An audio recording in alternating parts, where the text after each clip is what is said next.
Bien.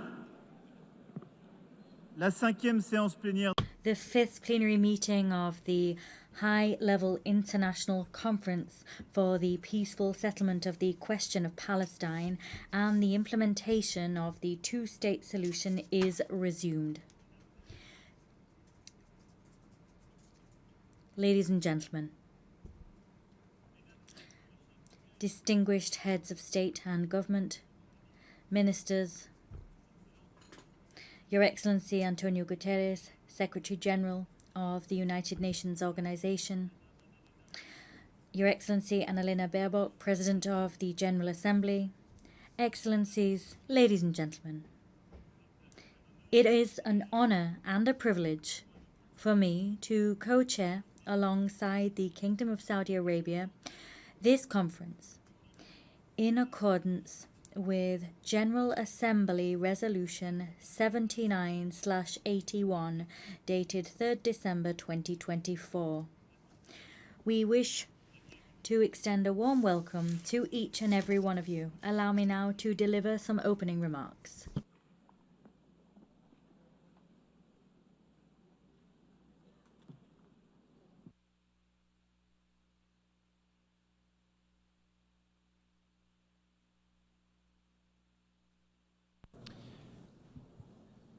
Madame la Présidente de President of the General Assembly, Secretary General,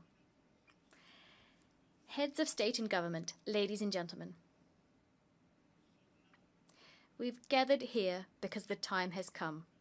The time has come to free the 48 hostages detained by Hamas. The time has come to stop war, the bombing in Gaza, the massacres and the fleeing people. The time has come because there's a pressing urgency everywhere.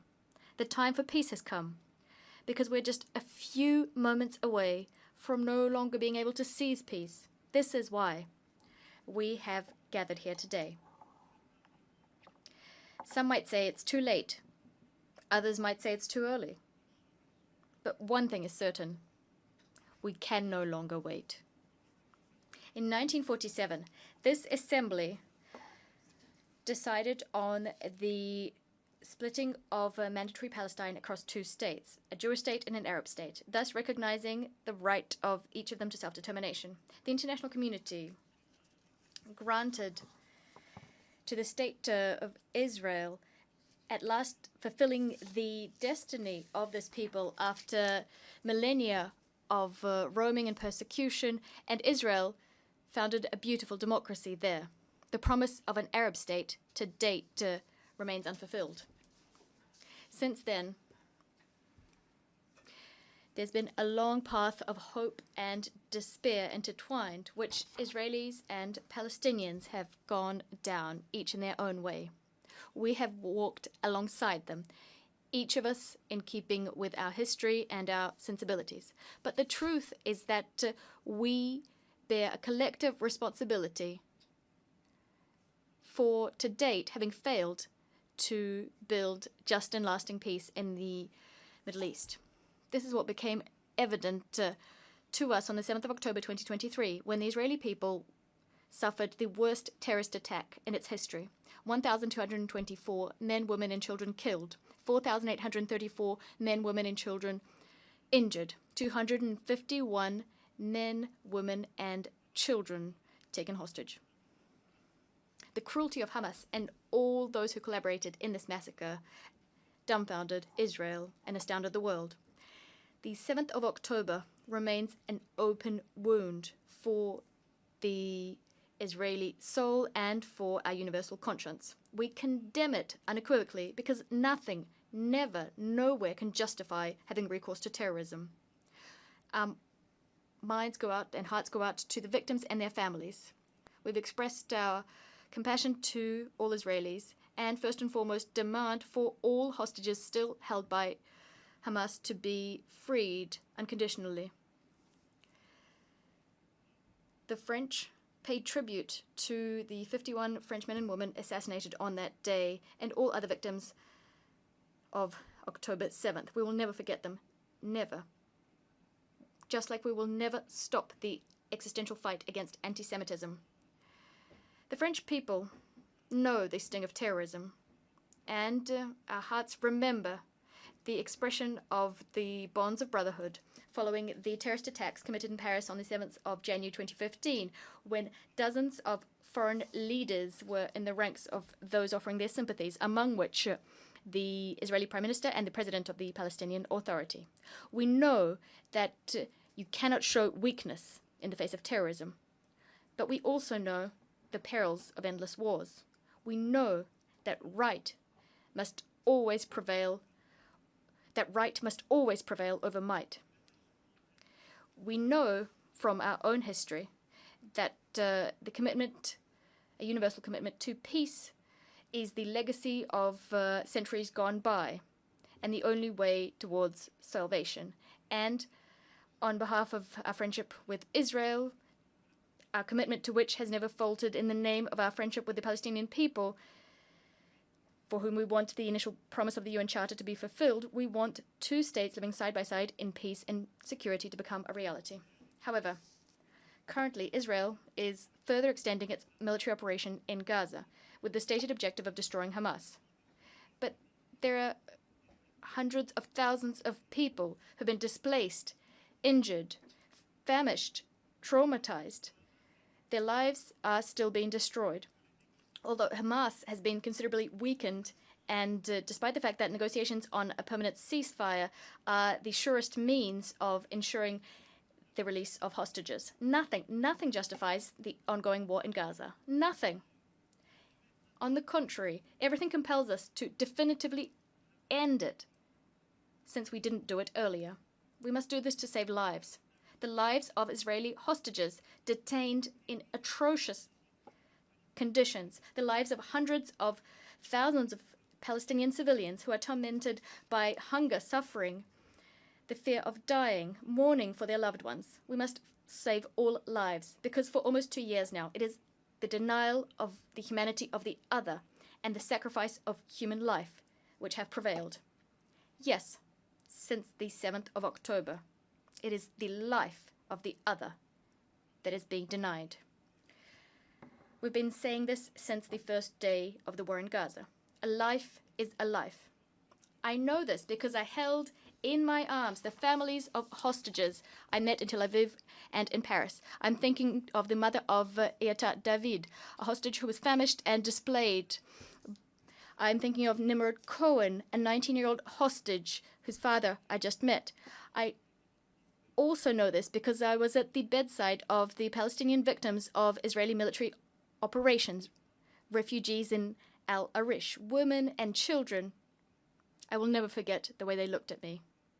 I know this because I met young people from Gaza who we are hosting in France. I'm thinking of Rida Baroud, who should have been with us today, who continues to bear witness to the distress of her loved ones in Gaza. A life is a life. We are duty-bound, all of us, to protect each other. This duty is indivisible, just as our common humanity is indivisible.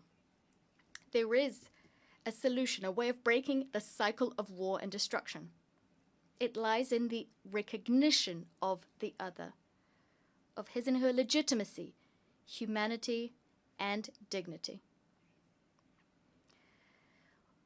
We must reopen our eyes and see human faces there where war has deposited the mask of the enemy or the marks of a target. We must recognize that Palestinians and Israelis are living in twin solitude. The solitude of the Israelis following the historic nightmare of the 7th of October 2023, and the solitude of Palestinians. Palestinians at their wits' end in the face of this ceaseless war. The time has come. Because the worst could still come to pass. The sacrifice of more civilians, the expulsion of the people of Gaza to Egypt, the annexation of the West Bank, the death of hostages detained by Hamas, or facts on the ground which could irreversibly change the situation there on the ground.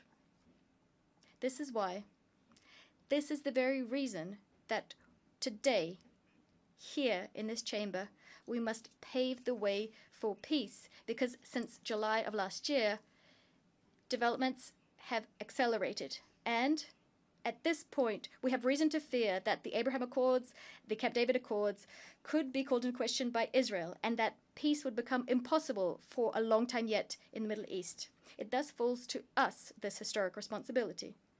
We must do everything within our power to preserve the very possibility of a two-state solution. Israel and Palestine living side by side in peace and security. The time has come. This is why, true to the historic commitment of my country to the Middle East, to peace between the Israelis and the Palestinians, this is why I declare that today France recognizes the state of Palestine.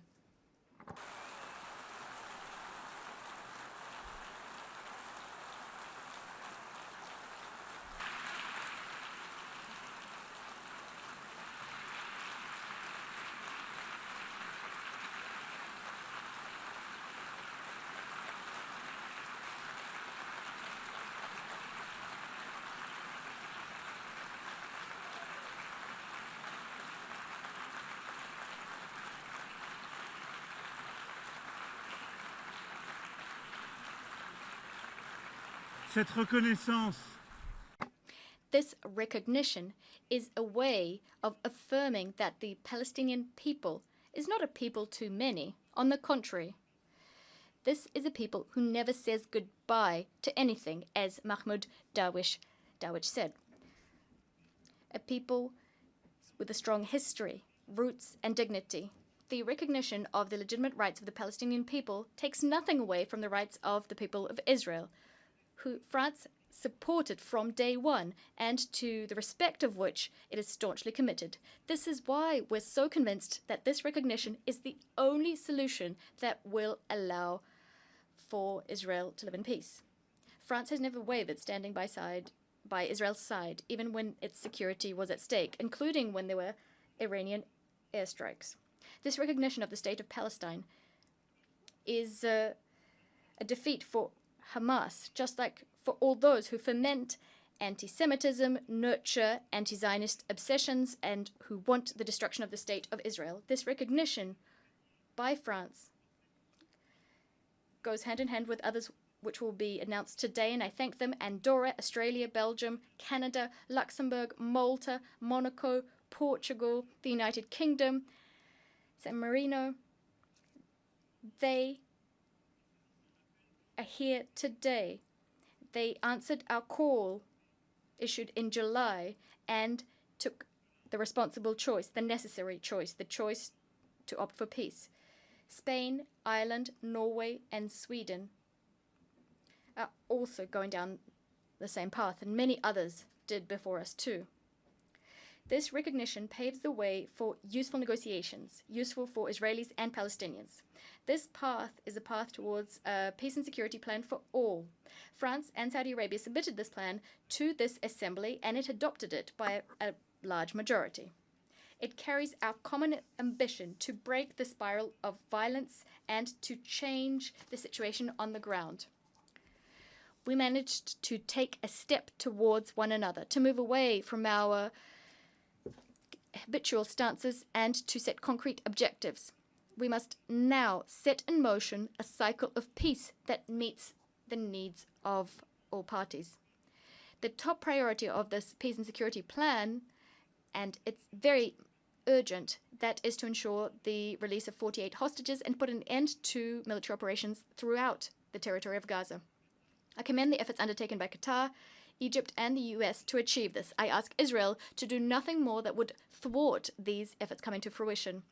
Hamas was vanquished on the military front as we neutralized its leaders and decision makers. It must also be vanquished politically to be truly dismantled. As soon as a ceasefire is agreed, we must mount a massive collective effort to provide assistance to the people of Gaza. I'd like to thank Egypt and Jordan for their commitment and recall Israel's absolute obligation, that is to facilitate humanitarian access to Gaza to assist its population, which has lost everything. The second priority is to stabilize and to rebuild Gaza.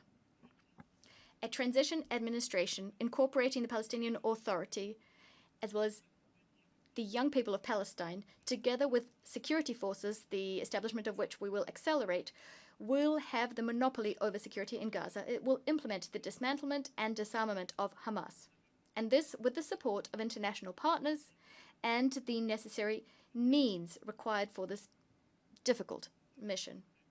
France stands ready to contribute to an international stabilization mission, as well as to support, together with our European partners, the establishment and equipping of Palestinian security forces.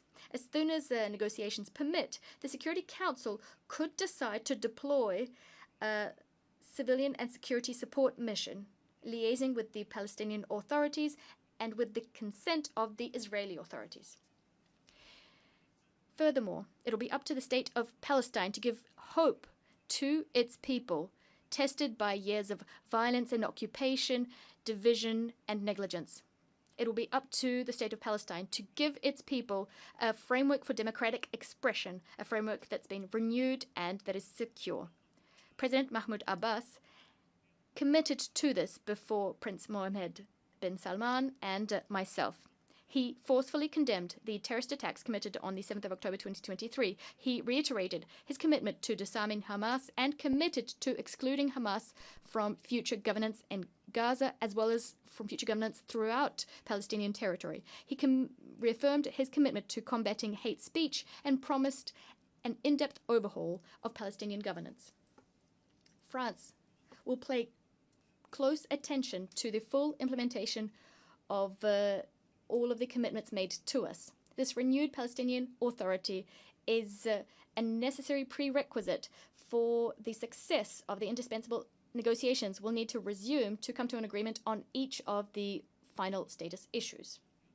It's within this framework that I will be able to decide to open an embassy to the state of Palestine as soon as all of the hostages detained in Gaza have been freed and a ceasefire has been established. What France will be demanding of Israel will be just as considerable.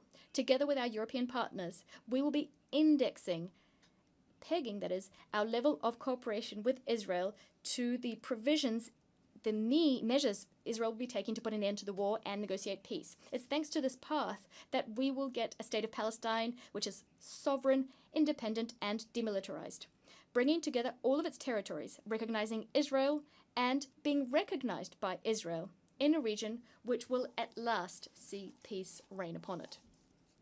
What I also expect of our Arab and Muslim partners, who have not yet done so, is for them to uphold their commitment to recognize the state of Israel and to engage with Israel in normal relations as soon as the state of Palestine has been established.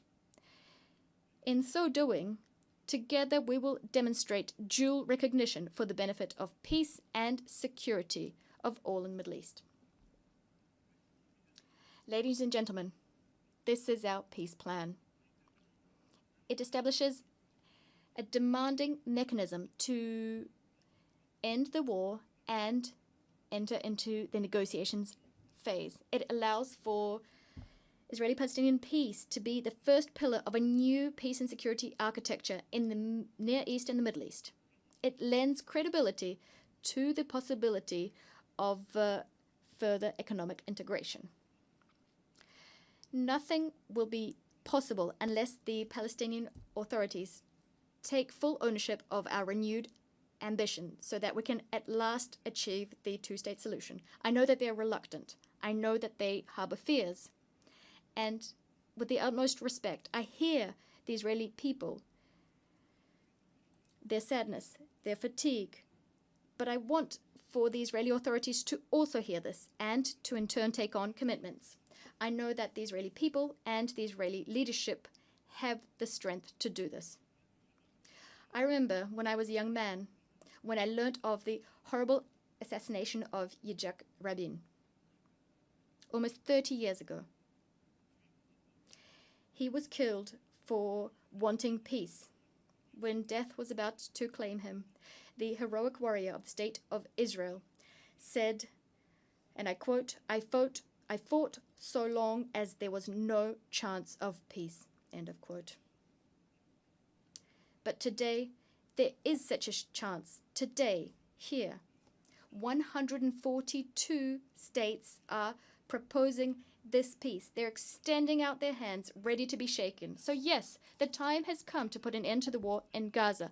Massacres, death, right now. Urgency is what drives us. The time has come for Israel to live in peace and security from the Galilee to the Red Sea, through the Dead Sea and the Lake of Tiberias and Jerusalem. The time has come to no longer talk about the existence of the State of Israel. It's self-evident. The time has come to do justice to the Palestinian people and thus to recognize the State of Palestine, a brotherly country, a neighbor in Gaza, in the West Bank, and in Jerusalem. The time has come to cast out from these lands the vile face of terrorism and to forge peace. Yes, to forge peace. This is what has brought us here today. And we're very hopeful that we will be able to forge it. It is a choice we must make. It is our duty. Peace is much more difficult. It demands much more of us than all wars. The time has come.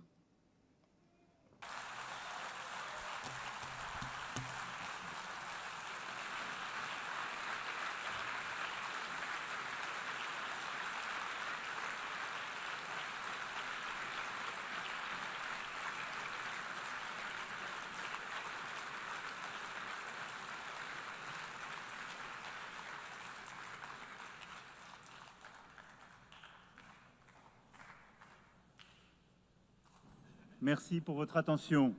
Thank you for your kind attention. I now invite His Royal Highness, Minister of Foreign Affairs of Saudi Arabia. He will be speaking on behalf of His Royal Highness Prince Mohammed bin Salman bin Abdullah Al Saud, Crown Prince and Prime Minister of the Kingdom of Saudi Arabia.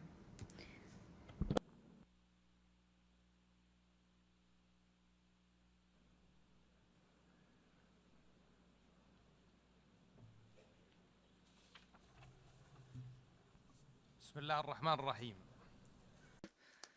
the name of God, the merciful, the compassionate, Your Excellency, President of the Republic of France, Your Excellency, Secretary General, Your Excellency, President of the General Assembly, distinguished guests. God, peace and blessings be upon you. I have the honor to deliver the statement of the Kingdom of Saudi Arabia as a co-chair of this conference on behalf of His Royal Highness Prince Mohammed bin Salman bin Abdullah Al Saud, Crown Prince and Prime Minister of the Kingdom. It is my pleasure to convey to you the greetings of His Majesty King Salman bin Abdulaziz Al Saud, the custodian of the two holy mosques, and his wishes along with the Crown Prince's wishes for the success of this conference. We thank His Excellency President Macron and His Excellency António Guterres for their efforts towards achieving the two-state solution. We thank him also for recognizing the State of Palestine. This conference is convened under the joint and co-chaired by the Kingdom of Saudi Arabia and France. At a time when the Israeli occupation authorities continues their aggression and their brutal crimes against our brothers, the Palestinians in Gaza Strip, and its violations in the West Bank and Al-Quds al-Sharif, and its repeated attacks on the sovereignty of Arab and Muslim countries, the latest of which was the attack against Qatar. This underlines the insistence of Israel to continue with its aggressive practices that threaten regional and international peace and stability and undermine efforts of peace in the region. This reiterates our deeply rooted conviction that the implementation of the two-state solution is the only way to achieve just and permanent peace. The historic position of His Excellency, the French President, to recognize the State of Palestine, and the fact that many countries have taken the similar courageous position and the broad support for the resolution of the General Assembly to adopt the declaration, the New York Declaration on the peaceful settlement of the question of Palestine and the implementation of the two-state solution that received 142 votes in its favor reflects the will of the international community to render justice to the Palestinian people and consolidate their legal, historic right in line with international frameworks, relevant UN resolutions, and the Arab Peace Initiative. The Kingdom is keen on continuing its partnership with France and all countries calling for peace to follow up on the implementation of the outcomes of this conference, to put an end to the war in Gaza and stop all unilateral measures that threaten Palestinian sovereignty, to work on ending the conflict in the region and establish a Palestinian independent state on the 1967 borders with East Jerusalem as its capital. In conclusion, we thank again those countries that have recognized or have announced their intention to recognize the State of Palestine. We call all other countries to take a similar historic step that will have a great impact on supporting the efforts towards the implementation of the two-state solution, achieve permanent and comprehensive peace in the Middle East, and find a new reality whereby the region can enjoy peace, stability, and prosperity. Thank you.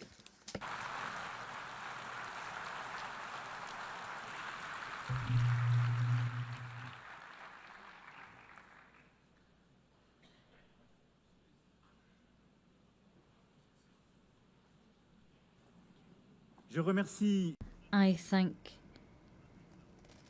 His Royal Highness Prince Mohammed bin Salman Abdulaziz Al Saud. I now invite His Excellency Mr. António Guterres, Secretary General of the United Nations Organization, to issue a statement.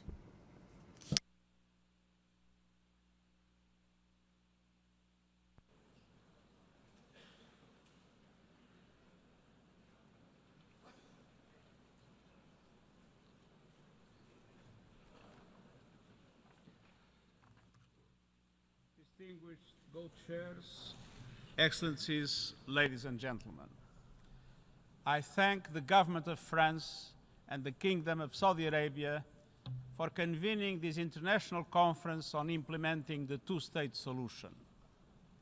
I also want to acknowledge the Palestinian delegation and once again note my disappointment that they were denied the opportunity to be fully represented.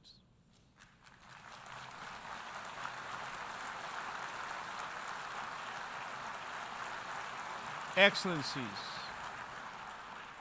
let's have no illusions. The Israeli-Palestinian conflict has gone unresolved for generations. Dialogue has faltered. Resolutions have been flouted. International law has been breached. Decades of diplomacy have come up short. The situation is intolerable and it is deteriorating by the hour. We are here today to help navigate the only way out of this nightmare, a two-state solution, where two independent, sovereign, democratic states, Israel and Palestine, live side by side in peace and security with their secure and recognized borders on the basis of pre-1967 lines, with Jerusalem as the capital of both states, in line with international law, UN resolutions, and other relevant agreements. I welcome the measures many member states are taking to galvanize support for the two-state solution, including the pledges to recognize the State of Palestine. And I welcome the General Assembly's endorsement of the New York Declaration. Excellencies, nothing can justify the horrific 7 October terror attacks by Hamas or the taking of hostages, both of which I have repeatedly condemned. And nothing can justify the collective punishment of the Palestinian people or any form of ethnic cleansing. The systematic decimation of Gaza, the starvation of the population, the killing of tens of thousands of civilians, most of them women and children, and hundreds of our own humanitarians. I call once again for an immediate and permanent ceasefire, the immediate and unconditional release of all hostages, and the immediate, full, safe, unconditional, and unhindered humanitarian access. Excellencies, nothing can also excuse developments in the West Bank that pose an existential threat to a two-state solution. The relentless expansion of settlements, the creeping threat of annexation, the intensification of settler violence, all of it must stop. The situation is morally, legally, and politically intolerable. We must recommit ourselves to the two-state solution before it is too late. A solution in which two independent, contiguous, democratic, viable, and sovereign states are mutually recognized and fully integrated into the international community. Excellencies, those who stand in the way are obligated to answer a fundamental question. What is the alternative? A one-state scenario where Palestinians are denied basic rights, expelled from their homes and their land, forced to live under perpetual occupation, discrimination, and subjugation? How is this possible in the 21st century? How is it acceptable? This is neither peace nor justice.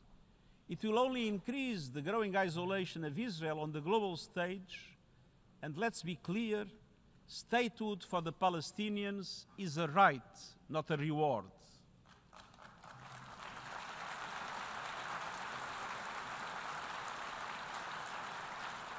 And denying statehood would be a gift to extremists everywhere.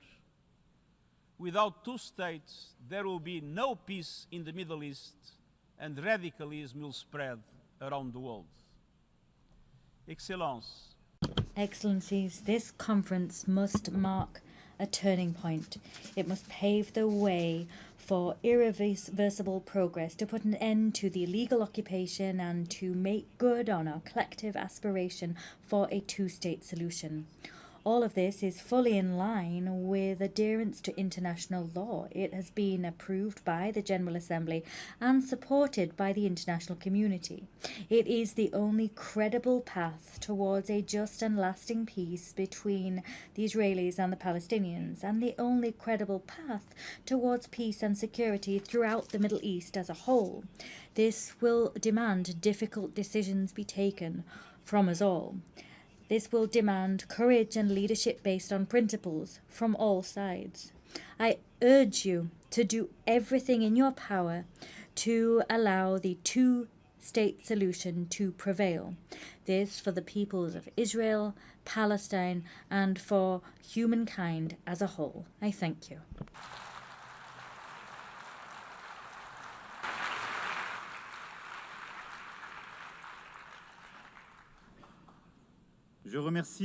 I thank the Secretary General of the United Nations Organization. I now invite Her Excellency Annalena Baerbock, President of the General Assembly, to make a statement.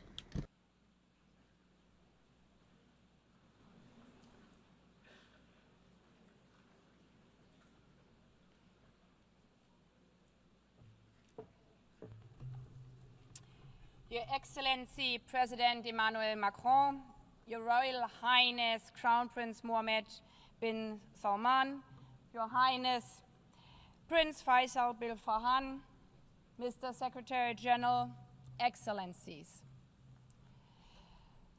Taking over the presidency of the General Assembly, I received many letters. One moved me deeply. Attached to it were drawings by 3 Palestinian children, Remas, Enas, and Retal. The images were heartbreaking. One showed a school before and after, beneath a bright sun and a blue, clear sky. In the first, the school with open doors and happiness. In the second, their school lies in rubble. A lone boy stands on the debris of what must be once have been his safe place. Perhaps he had a favorite class, a favorite teacher, like our children, a best friend he played with there. Now, all of it is gone. All of the laughter of the children blown away. At that age, children should not be drawing pictures of war. Children should be learning mathematics. They should be playing with friends and scratch dragons or castles, not death and destruction. Yet for the children of Gaza, this is their reality. Their horror lasted and lasts for over 700 days. Tens of thousands have lost their lives. Tens of thousands of dreams which never will come true. So many killed without the world even learning their names. Until we heard one voice so loud we could not overhear it. The voice of Hind Rajab, captured in a phone call with a red crescent while shelling rained down. After the car she was in was attacked over and over again, killing her aunt, uncle, and 3 of her cousins next to her. She called over and over again, "I'm so scared, please come." The rescuers tried to calm her as they tried to reach her. They could not. Hind was killed before help arrived. The world failed her. As the world has also failed Abbas and his brother Ariel. Kfir was just 9 months old, the youngest child abducted by Hamas on October 7th, taken with his 4-year-old brother Ariel and their mother. Both were killed in Gaza by terrorists. The world will remember their names as symbols of innocent childhood stolen by terror. I've met with the families of the hostages, fathers, mothers, siblings, aunts, grandparents, still waiting for their loved ones to come home from wherever Hamas is holding them after more than 700 days. I've also met with Palestinian families, fathers, mothers, siblings, aunts, and grandparents, whose loved ones are buried in the ruins of Gaza. Their message is always the same: we want peace. Or as one Israeli mother told me, it does not bring my child back if a Palestinian mother loses her child in Gaza. Humanity is not about choosing sides. It's about recognizing that every life matters the same. A life is a life. A Palestinian girl's life is alive. An Israeli boy's life is alive. All the children of the Middle East deserve to grow up knowing only the sun shining on their schools, the laughter of their friends in the playground, and the joy of a meal shared with their families. Not the horrors of starvation, not the horrors of war and terror. Excellencies, the General Assembly has been very clear. We need an immediate, unconditional, and permanent ceasefire in Gaza now. Israel must immediately facilitate the full, rapid, safe, and unhindered entry and delivery of humanitarian assistance to all Palestinian civilians. Hamas must immediately and unconditionally release all remaining hostages. But the horrors of Gaza make equally clear that we cannot allow such devastation to happen again. While the situation in Gaza is unacceptable, settlement expansions and demolitions in the occupied West Bank, including East Jerusalem, are eroding any prospects for a political solution. The decade-long Israeli-Palestinian conflict cannot be resolved by endless war, permanent occupation, and recurrent terror. The only way to ensure that future generations of both Palestinians and Israelis can live in peace, security, and dignity is the two-state solution. As the Secretary General said, it's a right, not a reward, to live in your own state, as all humans around the world. We know that some think this is naive. The first resolution on this matter is almost as old as this organization. 78 years ago, the General Assembly adopted Resolution 181, laying the foundation for two states, knowing it's the only way for peace. And to those of you who argue now, but we have tried for decades and failed over and over again, there can be only one answer. If we would stop aiming for what is right because we have not succeeded yet, then evil would prevail. That would be the end of this institution. This institution which promised to save succeeding generations from the scourge of war. It would erode the UN's foundational mission to achieve peace, justice, and equal rights for both Israelis and Palestinians. Excellencies, that is what today's conference and the New York Declaration are so crucial. The message we are sending today is no, we are not giving up.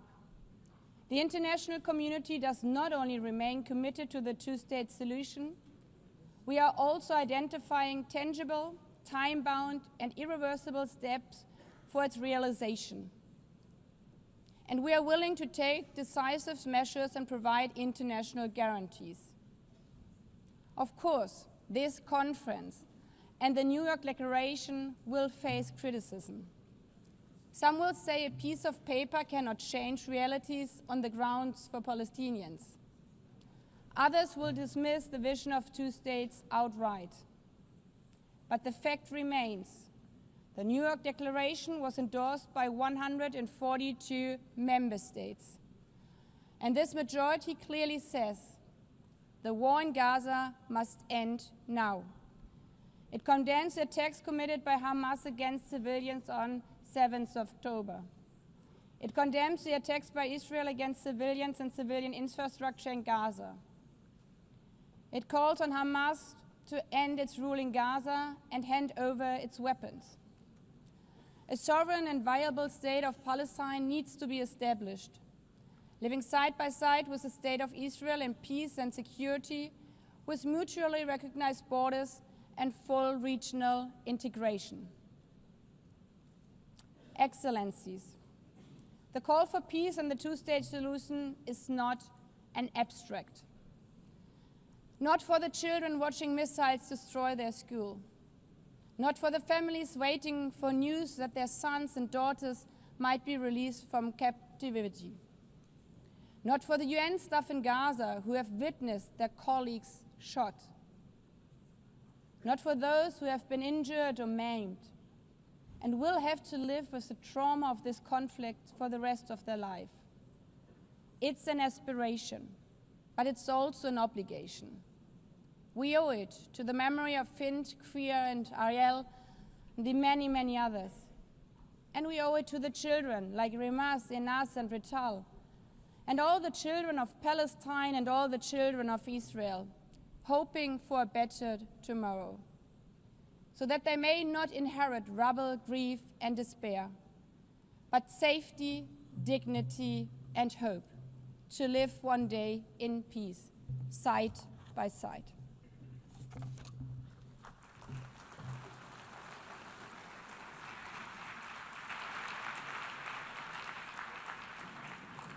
Je remercie Madame.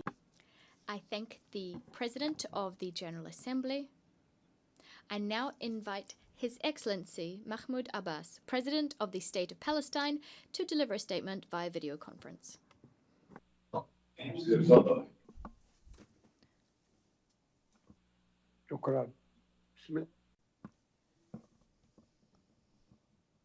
Thank you. Your Excellency, President Emmanuel Macron, Your Royal Highness, Prince Mohammed bin Salman Al Saud, Your Highness Prince Saud Faisal bin Farhan, Minister of Foreign Affairs, Your Excellency, António Guterres, the Secretary General of the United Nations, distinguished leaders and heads of delegations, peace, mercy, and blessings of God be upon you. On behalf of the State of Palestine, I would like to express my deepest appreciation for the co-presidency, the United Nations, and all participating states for the historic New York Declaration that was issued during July's conference and adopted by the General Assembly by an overwhelming majority. It marked the beginning of an irreversible path towards ending the humanitarian catastrophe and ending occupation pursuant to international legitimacy and the Arab Peace Initiative. It was the embodiment of an independent state of Palestine with East Jerusalem as its capital, living side by side with Israel in peace, security, and good neighborliness. The declaration stressed that the war against our people must come to an immediate and durable end. It noted that the crimes emanating from the siege, the starvation, and destruction cannot be a means of achieving security. Therefore, we call for a permanent ceasefire. We need to ensure humanitarian access through the United Nations and UNRWA. We need to guarantee the release of hostages, all hostages and prisoners, with the withdrawal of the occupation forces from Gaza. We need a start without delay of Gaza and the West Bank reconstruction through the Cairo International Conference. Your Excellencies, ladies and gentlemen, we would like to commend the Egyptian-Qatari-US mediation that tries to put an end to this war. We also commend the positions of Egypt and Jordan, who reject the displacement of Palestinians, a matter rejected by the international community as well. The State of Palestine is the only entity eligible to assume full responsibility for governance and security in Gaza. This comes through an interim administrative committee affiliated to the Palestinian government in the West Bank with Arab and international support and participation. Hamas will have no role in governing. Hamas and other factions must surrender their weapons to the Palestinian Authority. What we want is one unified state without weapons, a state with one law and one legitimate security forces. We stress our condemnation of the occupation's crimes. We also condemn the killing and detention of civilians, including Hamas's actions on October the 7th, 2023. On the other hand, we call for an end to the settlements, the annexation, settlers' terrorism, and the attacks against Islamic and Christian holy sites. We condemn the occupation policies that isolate Jerusalem, Al-Quds, and expand construction on Area E1. We condemn the narrative, the Israeli narrative on Greater Israel, which flouts international law. It represents a direct threat to Arab national security and international peace. This comes in addition to the brutal aggression against the sovereignty of the brotherly state of Qatar and other Arab countries. This necessitates a firm deterrent international stance.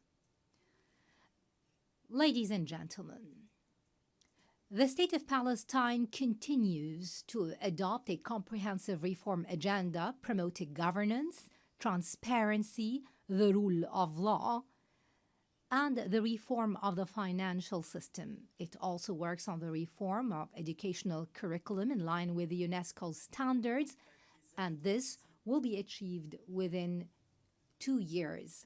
We're establishing a unified social welfare system after the abolition of all previous payments to the families of prisoners and martyrs. This system is currently undergoing international audit by a specialized international firm. We underline our commitment to organize presidential and parliamentary elections after the end of the war, and within 1 year, we will draft an interim constitution within 3 months to ensure the transfer of power from the authority to the state. This will ensure that no party or individual will participate unless they adhere to the political program and the international commitments of the Palestine Liberation Organization and the rules of international legitimacy. The elections will be held under international observance. Ladies and gentlemen, we desire a modern democratic state based on the rule of law, pluralism, power sharing, equality, justice, and the empowerment of women and youth. We commend the positions of those countries that recognized the State of Palestine. We call on those who have not yet done so to follow suit. We call for your support so that Palestine become a full-fledged member of the United Nations. We have already recognized the right of Israel to existence in 1988 and in 1993, and we still recognize the State of Israel. In this vein, I would like to thank France, Britain, Canada, Australia, and Belgium, in addition to Portugal, Luxembourg, San Marino, and Andorra, and other countries that have been mentioned by His Excellency, the President of France. And we recall with appreciation all 149 countries who have already recognized the State of Palestine earlier. They have participated in our long struggle, the last of which was Spain, Ireland, Norway, Slovenia, and Armenia. We would also like to commend the important role of the presidency of this conference, the Kingdom of Saudi Arabia and France, as well as Britain, in galvanizing more international recognition. We'd also like to thank all participating countries in this conference for their important role, issuing the New York Declaration and taking irreversible steps to bring about durable peace based on the two-state solution and based on international legitimacy. We would also like to commend the role of the brotherly and friendly countries that support our Palestinian cause in the international fora. We would like to commend, in particular, the role of Algeria, which is assuming the Arab seat in the Security Council. We commend the positions of the peoples and organizations that support the legitimate rights of the Palestinian people to freedom, independence, and statehood.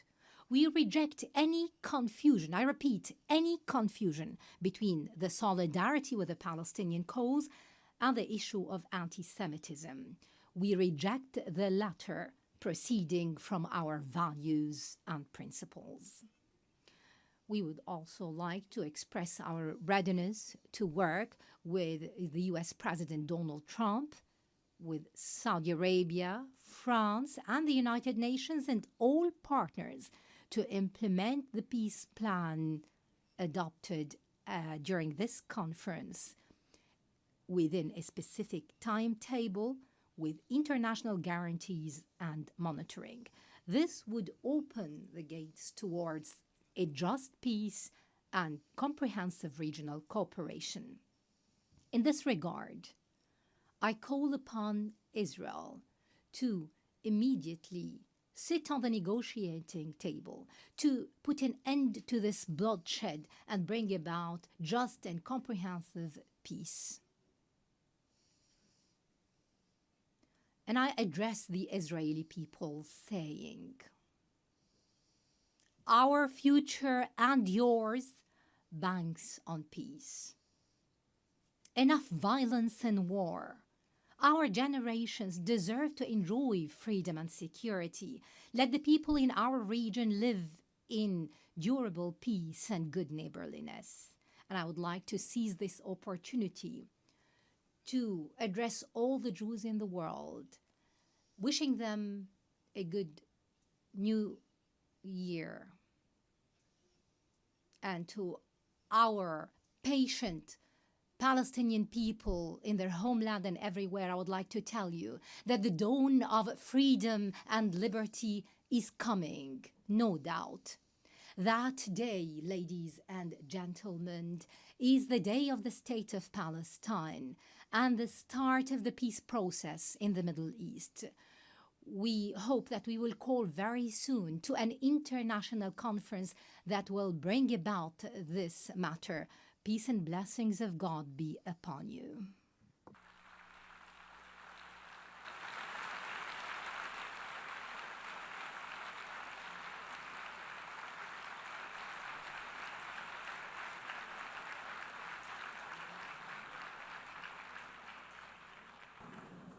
Je remercie le président. I thank the President of the State of Palestine. Excellencies, distinguished representatives, before suspending the formal proceedings of the conference, we would ask you to kindly remain seated for the next part of this afternoon's program. This meeting is suspended. Nous allons à présent We will now listen to statements made by heads of state and government, including by the co-chairs of the working groups. They will present tangible efforts made to implement the New York Declaration. I remind you that this Assembly endorsed the New York Declaration by a vast majority to the tune of 142 votes. We remind delegations that statements are limited to 5 minutes for heads of state and government, and those by ministers should be limited to 3 minutes. Microphones will be cut off automatically after these time limits have been exceeded.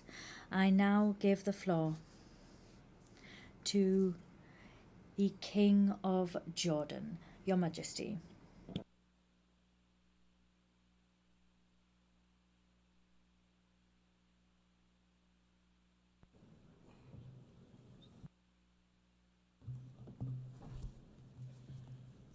Bismillah ar-Rahman ar-Rahim.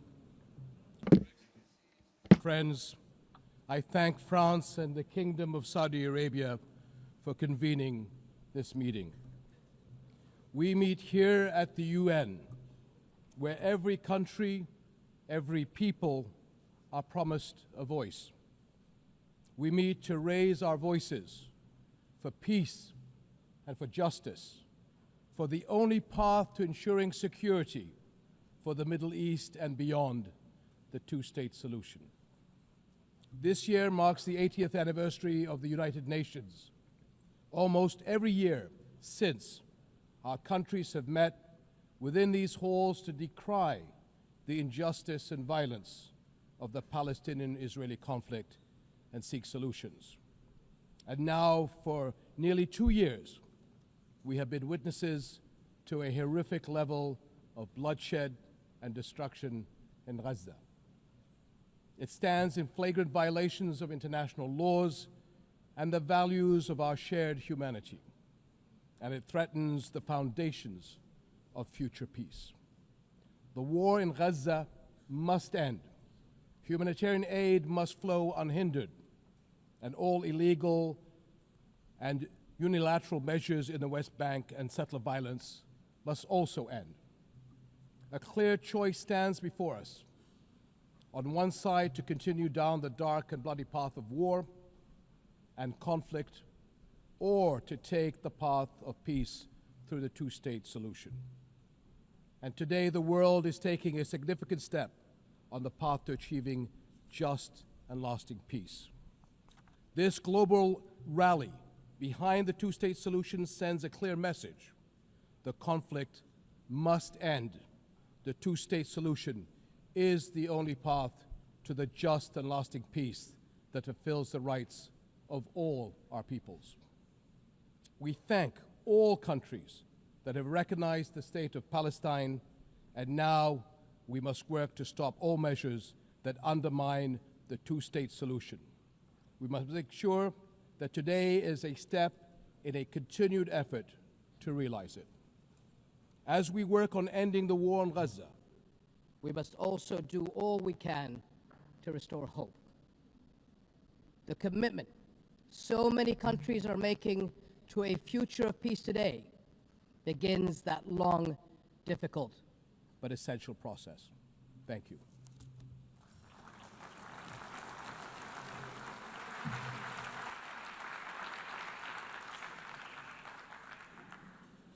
Je remercie.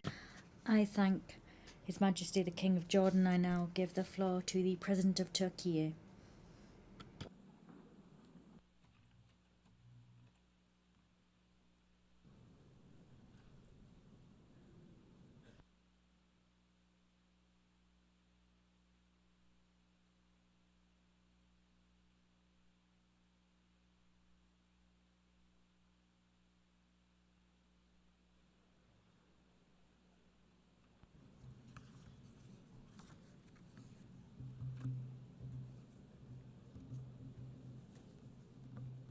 Sayın Devlet Excellencies, heads of state and government, His Excellency the Secretary General, esteemed delegation members, let me greet you all with most heartfelt feelings and with kind regards. First of all, I would like to express my gratitude to France and to Saudi Arabia, who are co-chairing this conference. I congratulate all the countries that have decided to recognize the state of Palestine for honoring the voice of justice and of conscience. I hope that this step, along with the initiatives to be undertaken in the coming period, will accelerate the implementation of a two-state solution. In our region, an unprecedented catastrophe has been unfolding for nearly 2 years now under the Israeli government's heavy and inhumane attacks. The massacre and brutality in Gaza continues with all its intensity. Since it is true that anyone who has a conscience cannot possibly accept this or remain silent vis-à-vis all this, the Netanyahu government is trying to make sure the following. Their goal is to make the establishment of a Palestinian state impossible and to force the Palestinian people to emigrate as much as possible. In the midst of these negative developments of a group of countries, among them members of the UN Security Council, they have taken the decision to recognize the state of Palestine, and this is an extremely significant and historic step. Now, we wholeheartedly wish we could see Palestinian President Mr. Abbas to be able to speak in this conference here today. Nevertheless, I find it extremely valuable that all the participants speaking today are also serving as the voice of the Palestinian people. It is also a fact that today the Palestinian cause has become a global issue.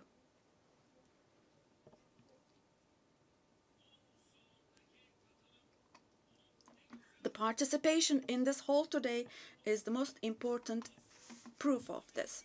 In Europe, in Asia, the Americas, and Africa, we are witnessing people chanting "Free Palestine" on the streets, on social media, or in the press more than ever before now. This contradiction should not escape anyone's attention, including my friends here. The Netanyahu government governs today a society who, in the past, was targeted for eradication with the persecutions of the Holocaust. And today, his government is committing genocide against its own neighbors with whom they have shared the same land, the same water, air, and sea for thousands of years. Standing up against this oppression is not only a legal duty of the international community, but also a moral responsibility. The international community must stop expansionism in the West Bank, also the fait accompli in East Jerusalem, and the attempts to spread instability in the region. Otherwise, we cannot possibly talk about the presence of an international order or talk about defending universal values. The goal of deepening occupation and annexation policies is clear. The goal is to kill the vision of a two-state solution, to leave no ground for the state of Palestine to survive, to exile the Palestinian people, and to implement their expansionist ambitions by fueling instability in the region. Now, this cannot be allowed. At this conference today, I hope that the countries that have shown the courage to recognize the state of Palestine will follow through on this historic stance with determined, concrete, and deterrent steps. It is now necessary to declare a ceasefire, ensure unhindered access to humanitarian aid to Gaza, and for Israel to withdraw its forces from Gaza.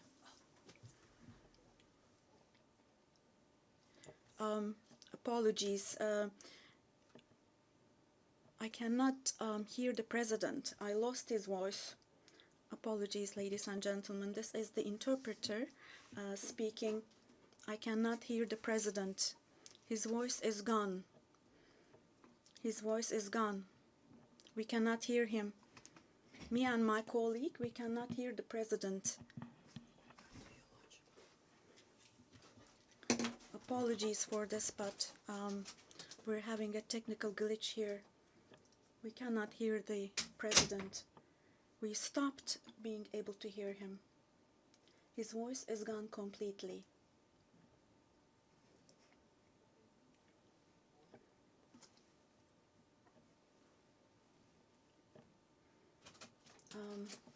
Sorry, but we cannot hear the president. His voice is gone completely. We stopped being able to hear him. And right next to our booth, we have colleagues from, we believe, the Brazilian delegation, the Portuguese booth, and I can see them from the window. They cannot hear the floor either. We cannot hear the floor. We cannot hear the floor. Oh, it's back. Au président du Brésil. I give the floor now to the President of Brazil.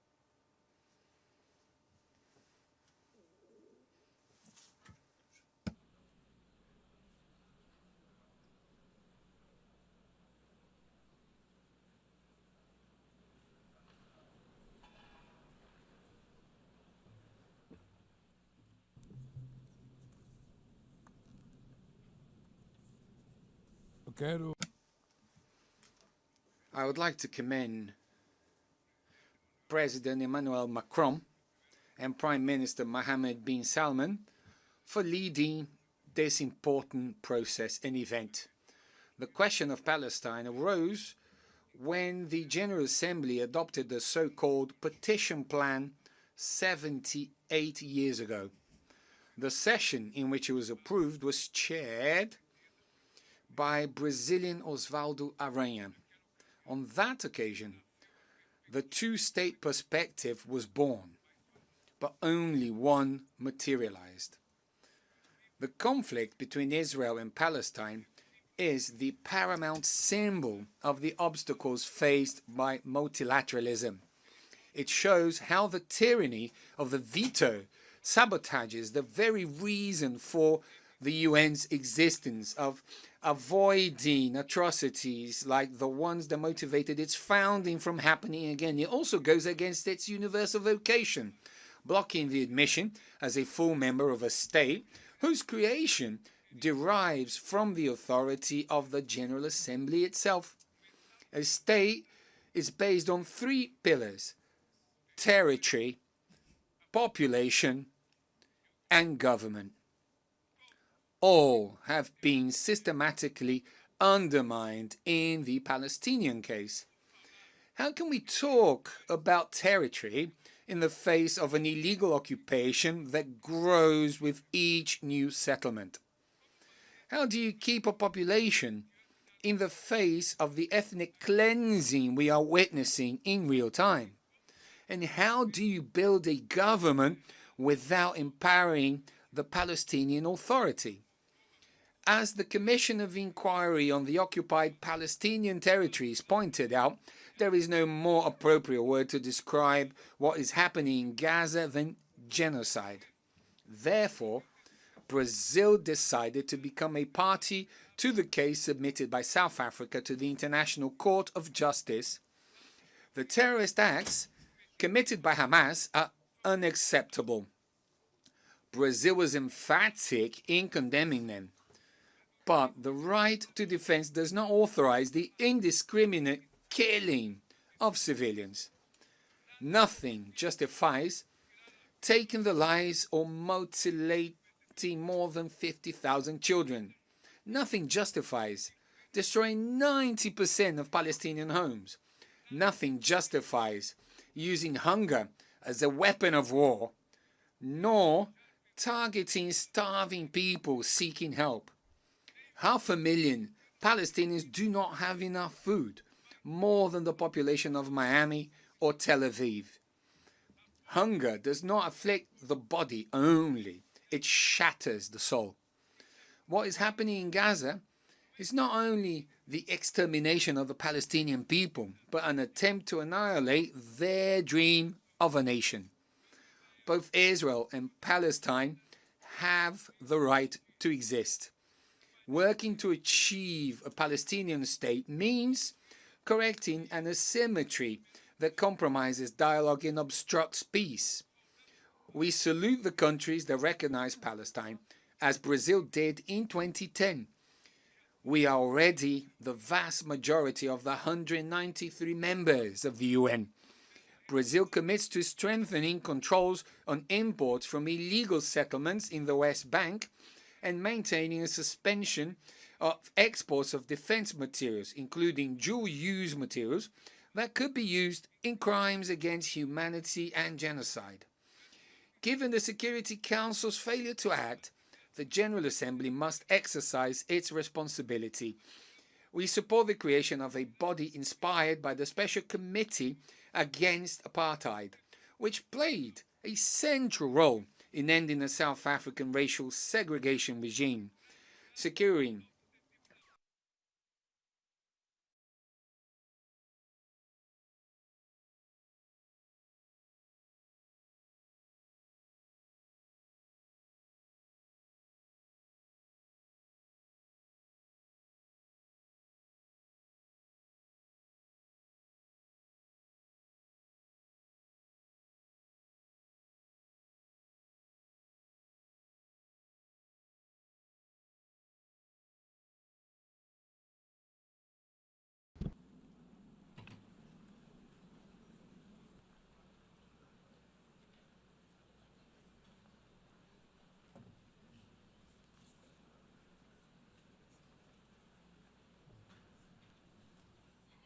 Madam President of the General Assembly, Mr. Secretary General, Monsieur le Président de la République française, President of the French Republic, the Minister for Foreign Affairs of the Kingdom of Saudi Arabia, Mr. President of the Palestinian state, Excellencies, ladies and gentlemen, Portugal formally recognized the state of Palestine as a sovereign state with full rights.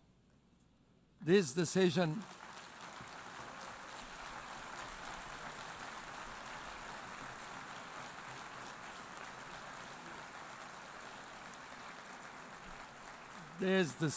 reflects our conviction that the two-state solution is the only viable path for a just and lasting peace in the Middle East.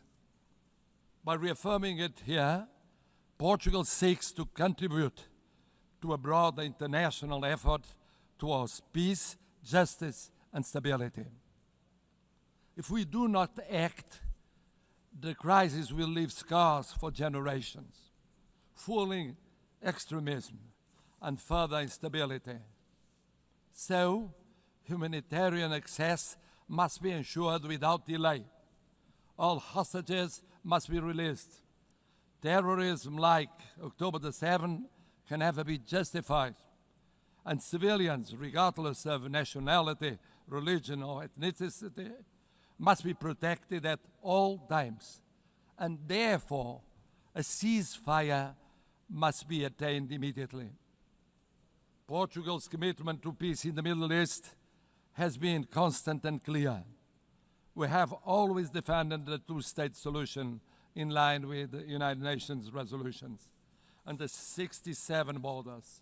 We supported Palestine's observer status in 2012, voted to enlarge its rights in the Assembly in 2024, and endorsed the New York Declaration earlier this year. We welcome the unprecedented commitments made by the Palestinian Authority in the context of the New York Declaration. We recognize that both countries continue to face security threats, which must be addressed through dialogue, cooperation, and the pursuit of a just and lasting peace. Portugal's recognition of the state of Palestine is not an isolated gesture, but a continuation of a long-standing policy and a decisive contribution to the safeguarding of the two-state solution. Excellencies, Portugal stands ready to work actively towards this collective endeavor. Our message is clear. Recognition of the state of Palestine is recognition of peace itself.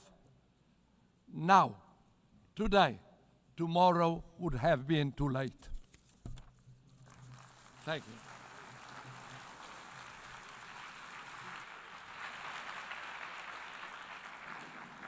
Je remercie. I thank the President of Portugal. I now give the floor to the President of Indonesia.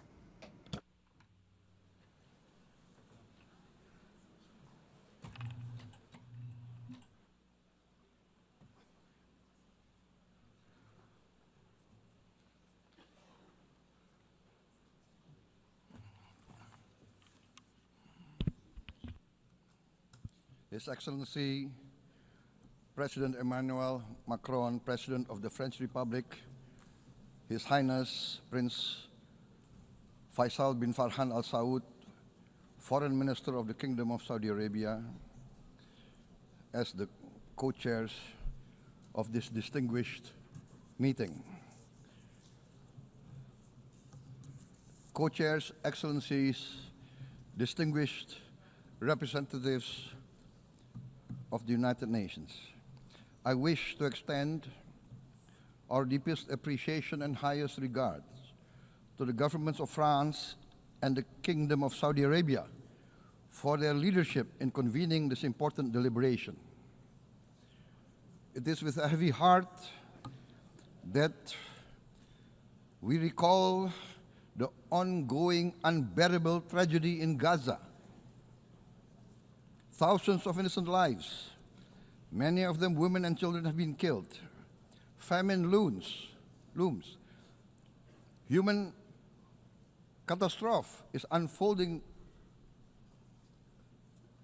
with our eyes. We condemn all acts of violence against innocent civilians. Therefore, it is today with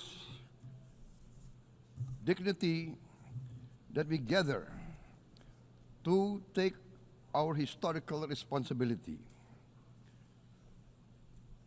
This responsibility speaks not only to the fate of Palestine, but also to the future of Israel, and also the very credibility of the United Nations.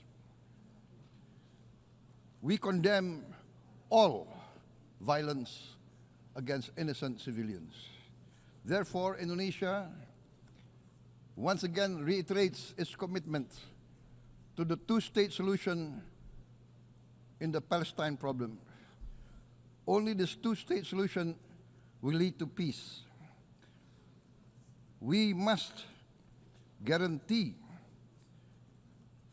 statehood for Palestine, but Indonesia also declares that once Israel recognizes the independence and the statehood of Palestine, Indonesia will immediately recognize the state of Israel, and we will support all guarantees for the security of Israel. The New York Declaration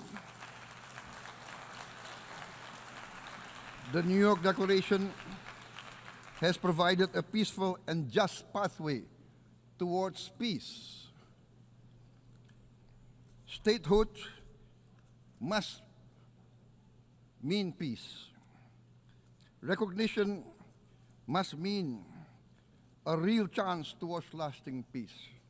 It must be a real peace for all sides, for all parties.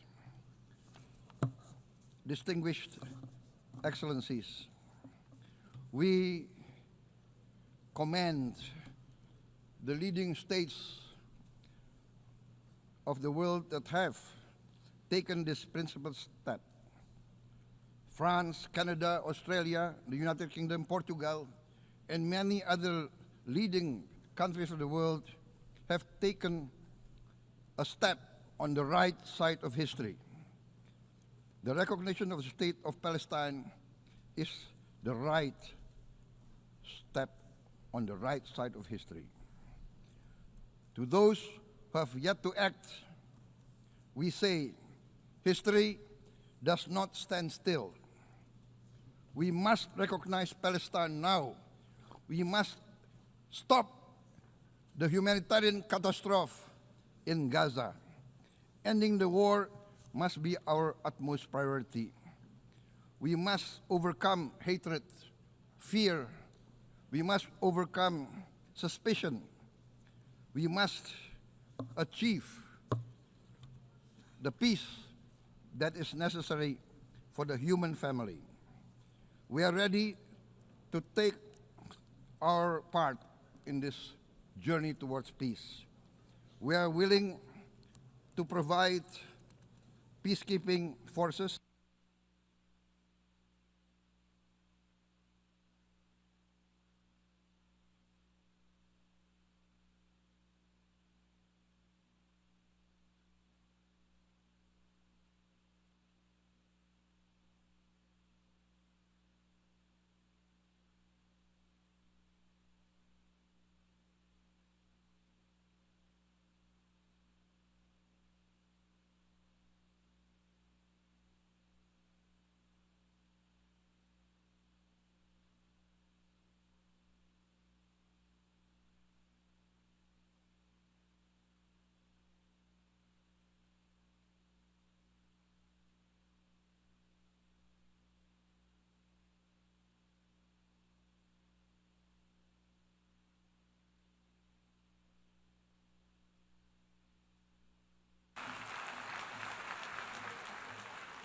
Thank you very much.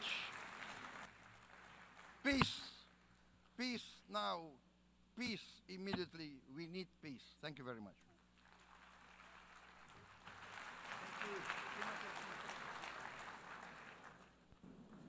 Je remercie le président de l'Indonésie. I thank the President of Indonesia. I now give the floor to the President of Senegal.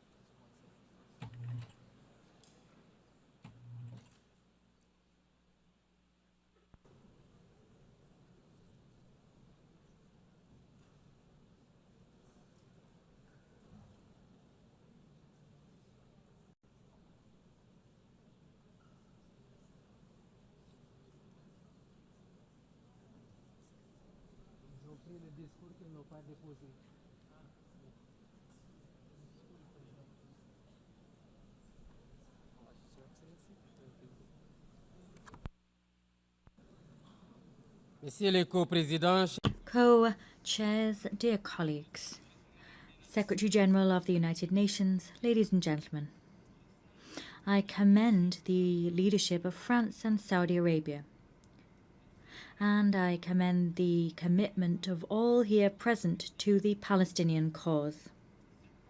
This conference is being held at a time when the world's conscience has been shaken to its very core by the indefensible situation in Gaza.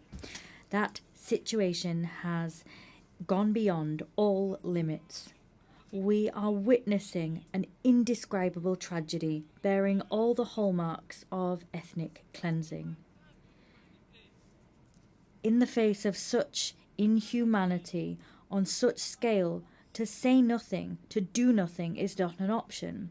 That choice would even be passive complicity. We are here to recall the very meaning of the founding principles of the United Nations: the sovereignty of peoples, equality of rights, peace through justice, the respect of international law, and the protection of civilians, even in times of war. These are all values that have today been annihilated and which now lie under Gaza's rubble. Senegal reaffirms its unwavering commitment to a two-state solution, with Palestine and Israel living side by side, each within safe and internationally recognized borders. That was the goal of the partition plan for Palestine decided upon by the United Nations. This is also a demand for peace and security for the peoples of the two countries. This is a call for justice and humankind. It is for this reason that Senegal supports the outcome document of our meeting prepared by the ministerial conference held last July. My country at that conference co-chaired the round table on compliance with international law. To make a difference, we must together send out a clear message. The occupation must cease. The suffering of civilians must cease. We must work towards an immediate ceasefire. Israel must stop its bombing and authorize the delivery of humanitarian aid by the United Nations. The United Nations must consider deploying a stabilization and observation mission to guarantee that Israel's illegal actions stop. In brief, the promise of two states must finally be fulfilled. In this connection, I commend the recent adoption by the UN General Assembly of a resolution for a peaceful two-state solution that was adopted by an overwhelming majority. The Senegal also commends the historic decision taken by countries that have today decided to recognize the state of Palestine. As chair of the Committee on the Exercise of the Inalienable Rights of the Palestinian People, Senegal will continue to get on board with any initiative aimed at fostering the return of a lasting peace to Palestinian lands. I appeal here to the world's conscience. Here, we're not looking to pit one side against another or to choose between them. But what we're looking to do here is to defend life, to ensure the voice of reason and law can ring out, and to preserve what makes our common humanity, that is, our capacity for empathy, justice and solidarity. It is time to take tangible measures to create a viable Palestinian state. I thank you.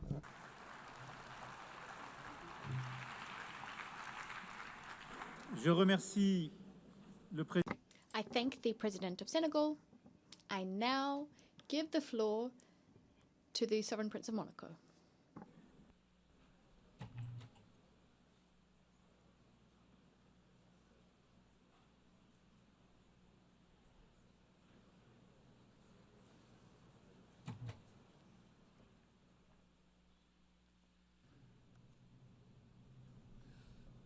Cher co-président, Dear co-chairs, President of the General Assembly, Secretary General of the United Nations, Excellencies, ladies and gentlemen, I wish to thank France and the Kingdom of Saudi Arabia for having convened this conference and invited us to it.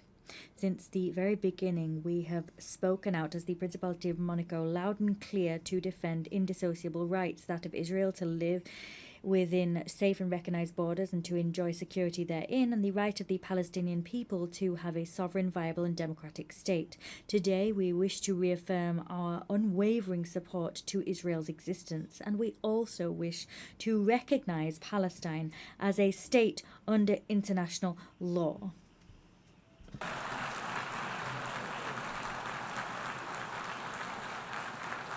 That is what I'm doing here before you now.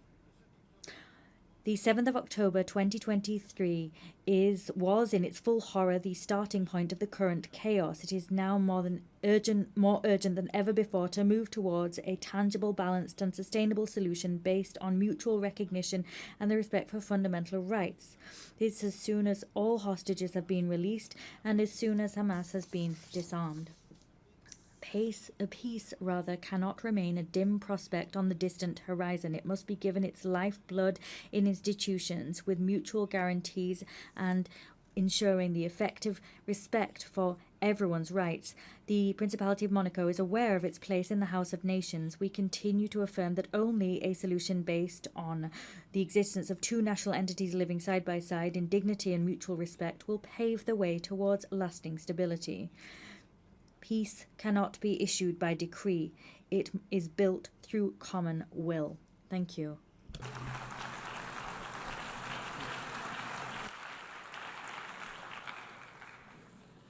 Je remercie le... I thank the Sovereign Prince of Monaco. I give the floor to Prince Faisal bin Al Saud. شكرا. Thank you. I give the floor to His Excellency, the President of South Africa.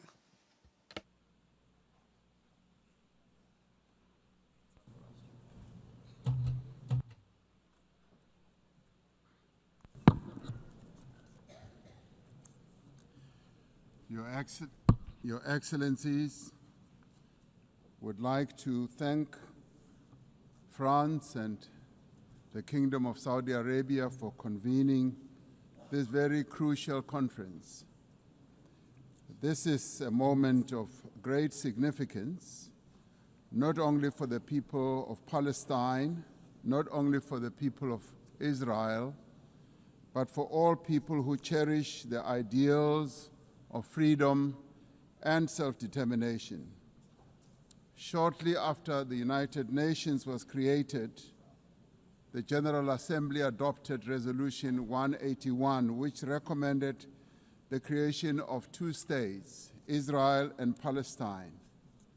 Immediately after the adoption of this resolution, only one state was created, the State of Israel, casting and ushering the Palestinians into a decades-long wilderness of statelessness, characterized by decades of occupation and now genocide.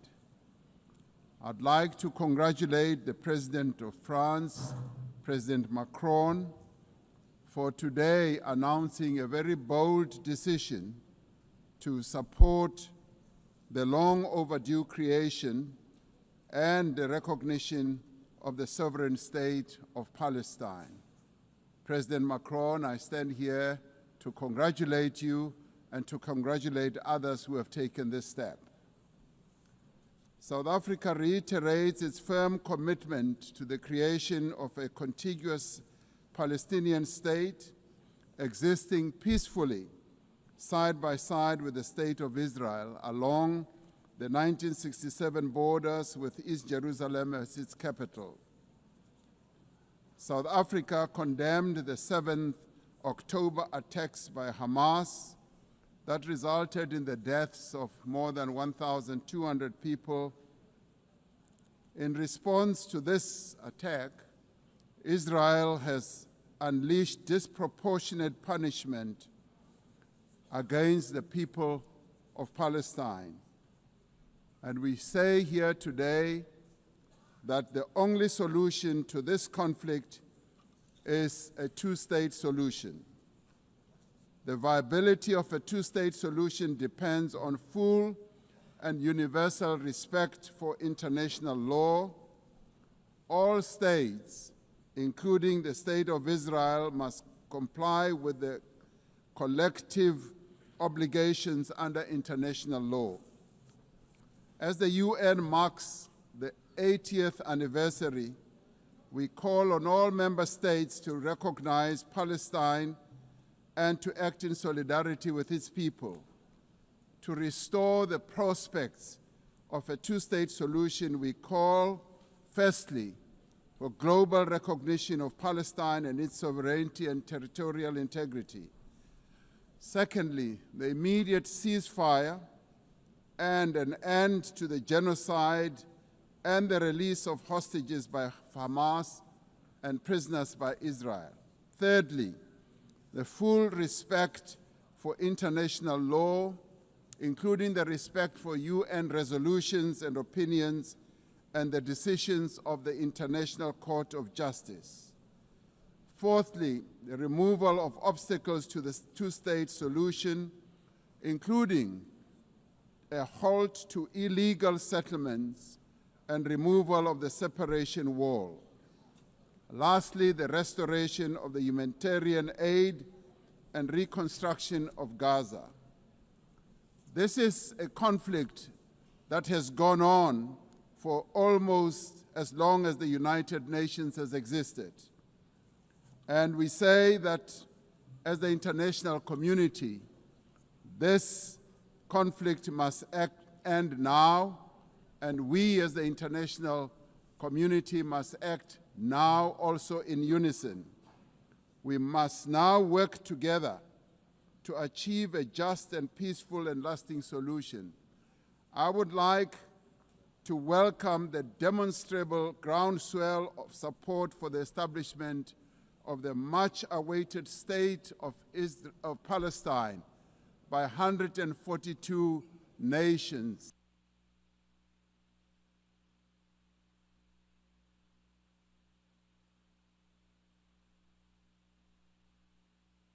The speaker's microphone has been cut off.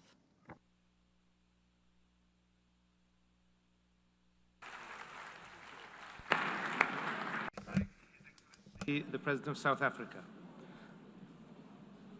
I now give the floor to His Excellency President of Angola.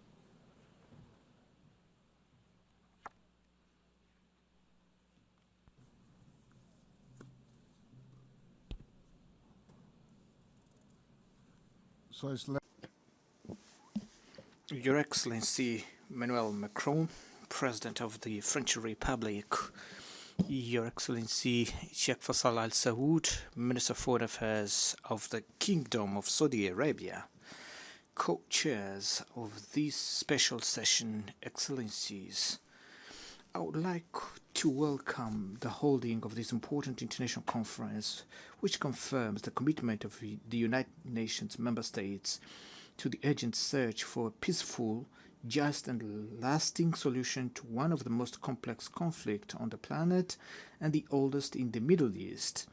A special mention should be made to the French Republic and the Kingdom of Saudi Arabia, which have committed themselves very firmly and tirelessly in conducting this initiative. His Excellencies, in the context of this meeting, the New York Political Declaration on Peaceful Resolution of the Issue of Palestine and the implementation of the two-state solution, adopted on September 12 this year by the United Nations General Assembly, assumes unquestionable relevance as it demonstrated that there is an increasingly growing international consensus on the need to end the war in Gaza based on the effective implementation of the two-state solution. This conflict, which lasted for decades and has an unusual level of violence, will not be resolved, as all evidence show, by resorting to weapons, no matter how sophisticated they may be.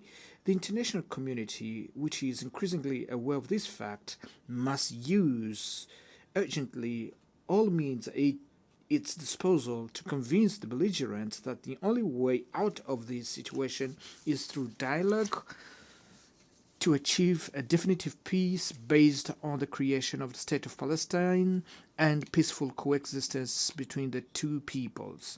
This is the position of the African Union, which also includes the principle that the East Jerusalem should be the capital of the independent and sovereign state of Palestine, and the Republic of Angola is unconditionally aligned with the African Continental Organization in this effort, in which we all are committed to the definitive resolution of this conflict. Excellencies, we are following with deep concern the alarming reports about the catastrophic humanitarian situation in the Gaza Strip, where entire communities, including many children, succumb daily to hunger and survive in subhuman conditions.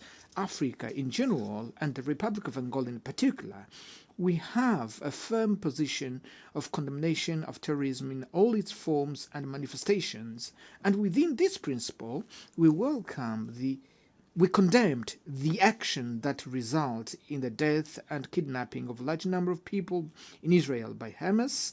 Therefore, we demand their urgent and unconditional release as a step towards creating the necessary condition for dialogue.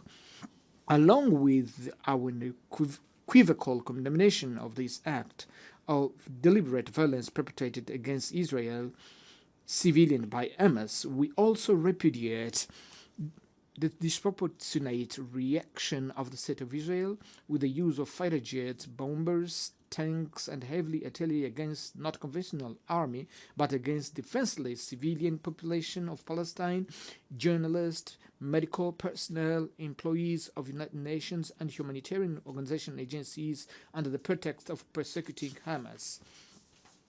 We also condemned the instrumentalization of humanitarian assistance as a weapon of war due to its profoundly inhuman and difficult to justify. In the face of this tragedy, it is urgent that we call for an immediate suspension of measures that obstruct and jeopardize the fundamental rights of population of Palestine, including the right to life, medical care, and food. We view with great concern these acts of war carried out selectively by Israel in several countries in the region, in total disregard for the norms of international law and principles and values of the United Nations charters, that do not produce other effect than lead to the resurgence of tensions and instability in the Middle East by destroying the prospect of resolving the conflict through dialogue and negotiations. Excellencies, the Republic of Angola, in an act of coherence and historic anticipation, formally recognize.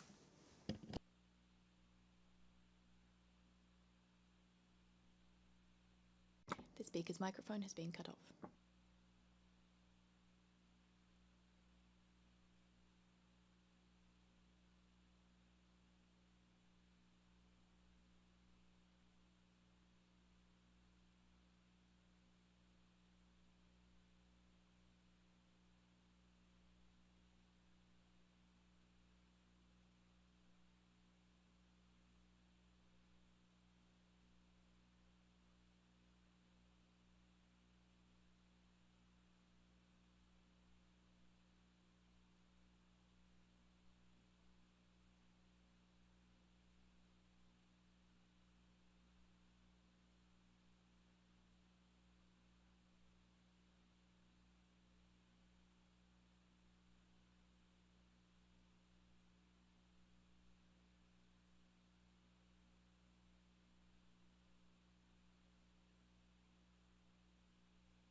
I thank His Excellency, President of Angola, and I now give the floor to the Prime Minister of Australia.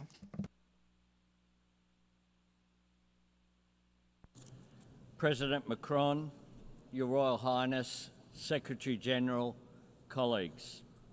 In 1947, Australia was proud to be the first member of the United Nations to vote for the plan that made the modern state of Israel possible. But that plan always encompassed two states, a state of Israel and a state of Palestine, living side by side within internationally recognised borders, recognising each other's right to live in peace and security. 8 decades ago, those hopes were consumed by conflict, and that has been the grim pattern over the years. Opportunities not taken, compromises rejected, good faith betrayed, a cycle of violence that has crushed generations. We saw that in the horrific events of October 7, 2023.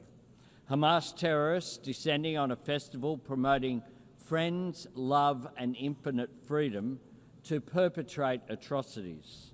One Australian, Galit Carbone, was among those killed. Australia embraces all who carry the weight of grief. We repeat our call for the hostages to be returned immediately and with dignity. And we stand with Jewish people everywhere who feel the cold shadow of history's darkest chapter in any act of anti-Semitism. Throughout this conflict, Australia has supported calls for a ceasefire because every innocent life matters. Every Israeli life, every Palestinian life. Right now, Gaza is in the grip of a humanitarian catastrophe, and the Israeli government must accept its share of responsibility. Tens of thousands of civilians have been killed. Desperate people, including children, denied vital aid. Aid workers killed, including Australian Zomi Frankham. Journalists killed trying to bring the truth to light. This comes alongside the continued illegal expansion of settlements on the West Bank and an increase in settler violence. Threats to annex parts of Palestine and permanently displace the Palestinian people. Such conduct risks putting a two-state solution beyond reach. That is where the current road leads. We must choose a different path. We must break this cycle of violence and build something better. Yesterday, Australia recognised the state of Palestine.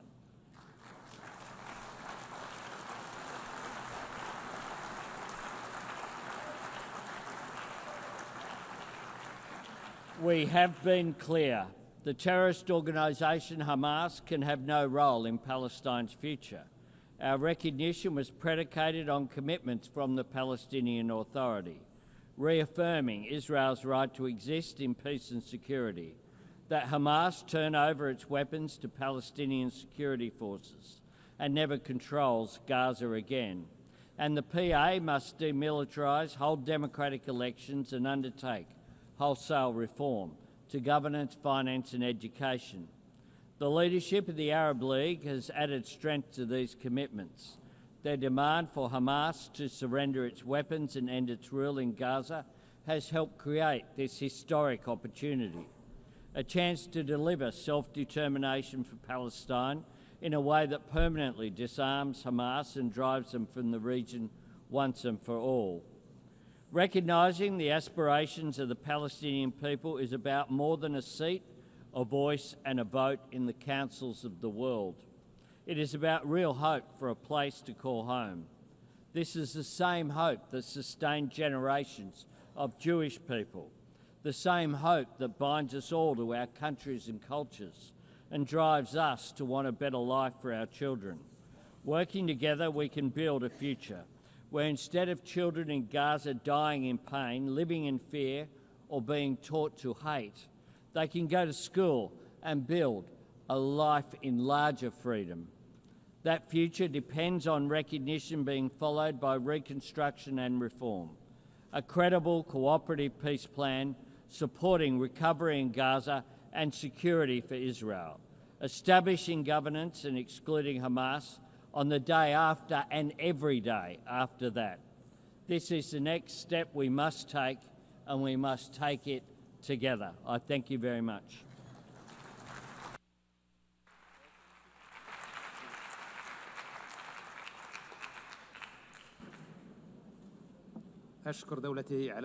I would like to thank His Excellency and give the floor to His Excellency, the Prime Minister of Egypt.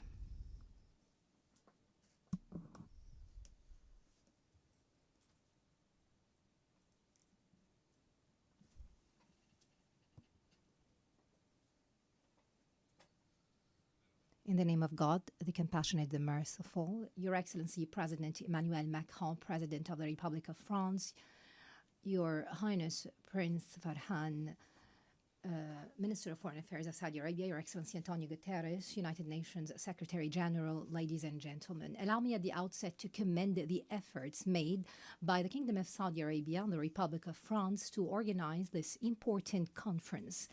This conference embodies our collective commitment to the two-state solution as the only way to achieve a just and comprehensive peace in the Middle East. On behalf of Egypt, which for more than 40 years has led efforts to establish a just peace and stability in the Middle East, I address you today. Today more than ever, we need to emphasize that there will be no stability in the Middle East without a just and comprehensive solution that meets the legitimate aspirations of the Palestinian people to establish their independent state on the lines of the 4th of June 1967 with East Jerusalem as its capital. To put it bluntly, the two-state solution is not just a political choice or a moral obligation. Instead, it's a security imperative. The only path to a secure, stable, and prosperous Middle East is to guarantee the Palestinian people's right to freedom, dignity, and independence. Security will not be achieved in Israel through military force or attempts to impose a fait accompli. Ignoring Palestinian rights will only bring about more escalation and instability. The lack of a political horizon will open the door to more violence and radicalism. This has been proven by the successive developments in our region, especially over the past 2 years.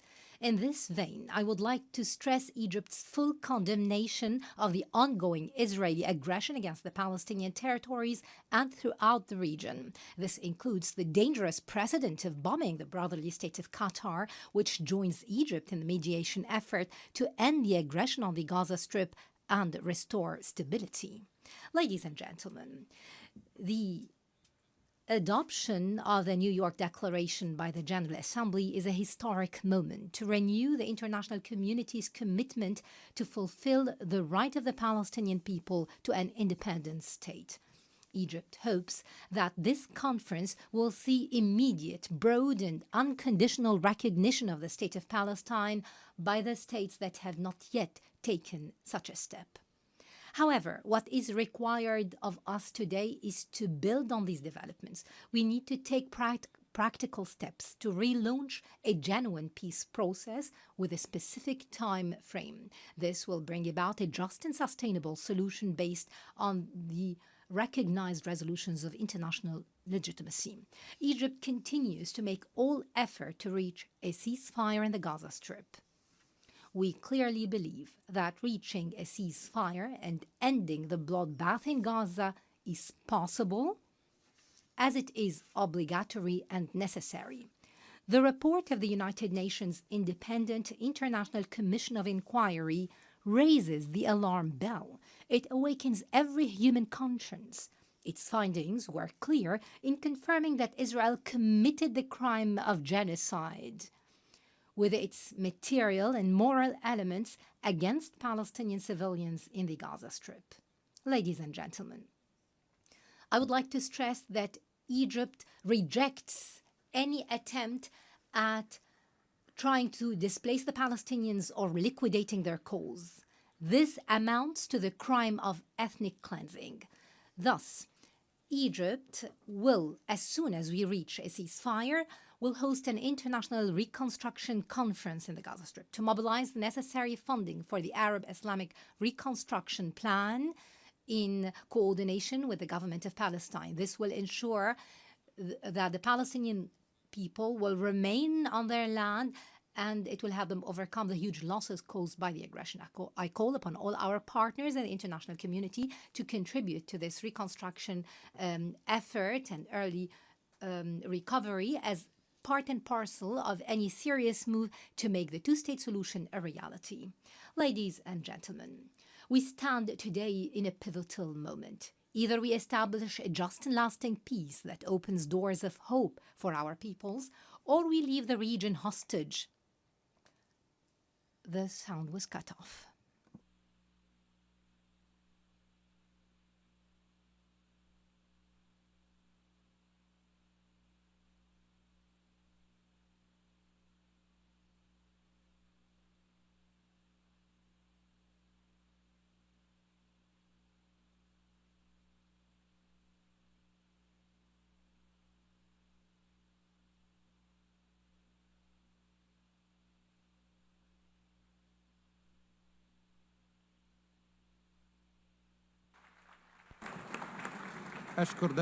I would like to thank His Excellency the Prime Minister for his statement and give the floor to the Prime Minister of Spain.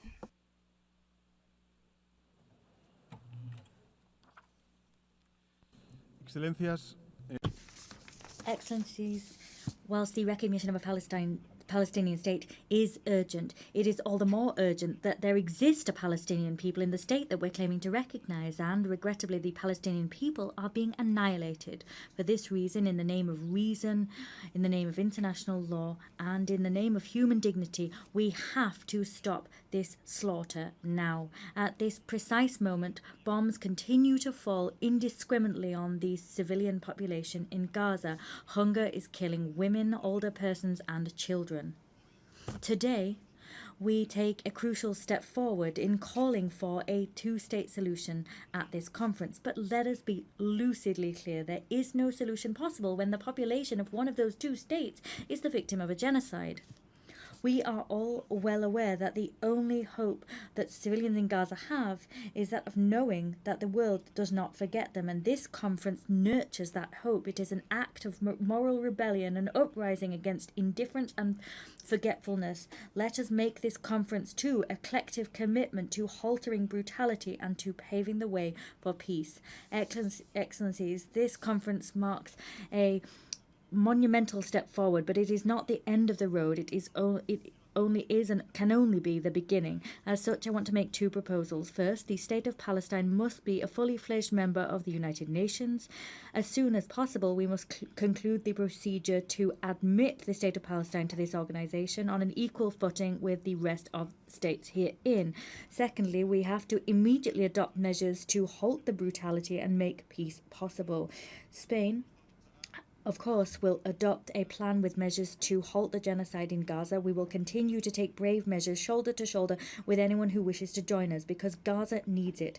Excellencies, history will judge us, and its verdict will be brutal with those that perpetrated this slaughter and with those who remain silent or turned a blind eye. We need to take a step forward so that reason can prevail, for diplomacy, for the respect for international law, for IHL, for common sense, and the most basic values that we hold as humankind. Let us make the 22nd of September the day that we remember as the first major step forward. Today, more than ever before, we cannot be indifferent to injustice. Thank you. أشكر دولته على مداخلته والآن أعطي الكلمة. I thank the President of the Government of Spain for his statement, and I give the floor to the Prime Minister of Canada.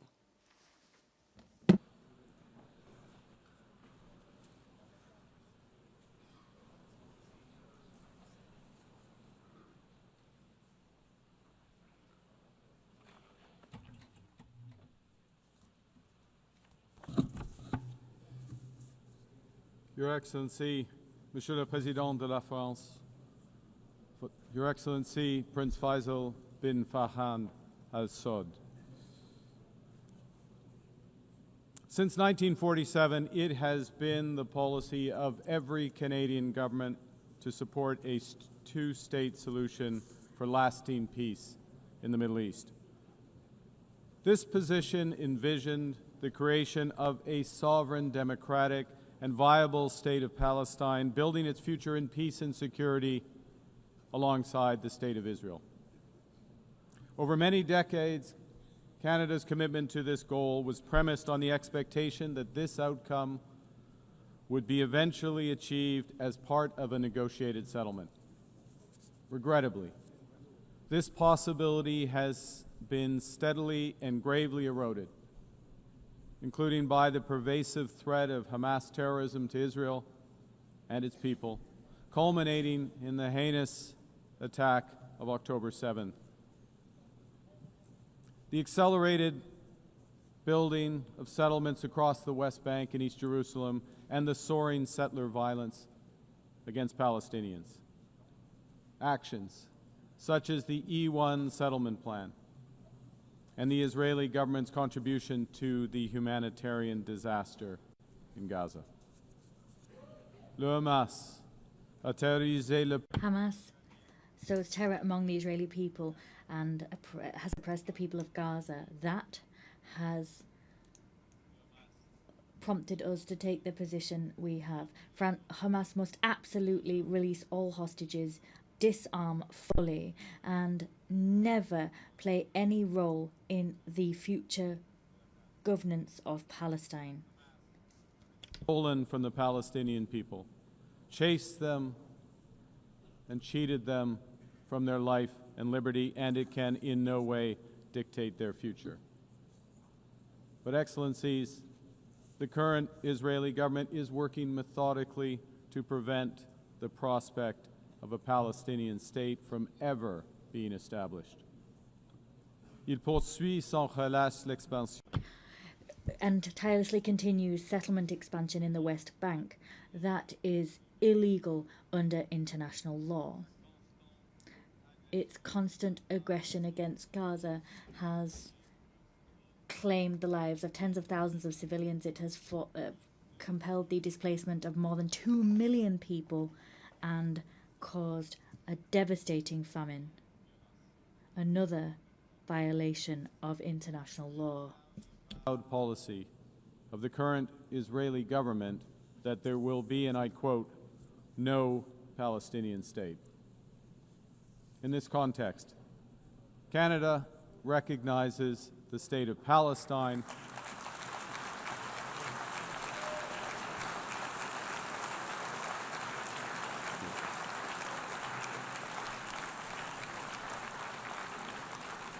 and we offer our full partnership in building the promise of a peaceful future for both the state of Palestine and the state of Israel. Excellencies, Canada is under no illusions that this recognition is a panacea. This recognition is, however, firmly aligned with the principles of self-determination and fundamental human rights in the UN Charter, and it is fundamentally consistent with the policy of the Canadian government for generations. We take this action as part of a coordinated effort led by France and Saudi Arabia, a coordinated effort to provide the possibility of peace and a two-state solution. Recognizing the state of Palestine, led by the Palestinian Authority, empowers those who seek peaceful coexistence and the end of Hamas. It doesn't legitimize terrorism. And in no way does it compromise Canada's steadfast support for the State of Israel, its people, and their security, because that security can only be ultimately guaranteed through the achievement of a comprehensive two-state solution. Canada will take the efforts it needs to make to support the Palestinian Authority in implementing its program. With our international... The microphone has been cut off.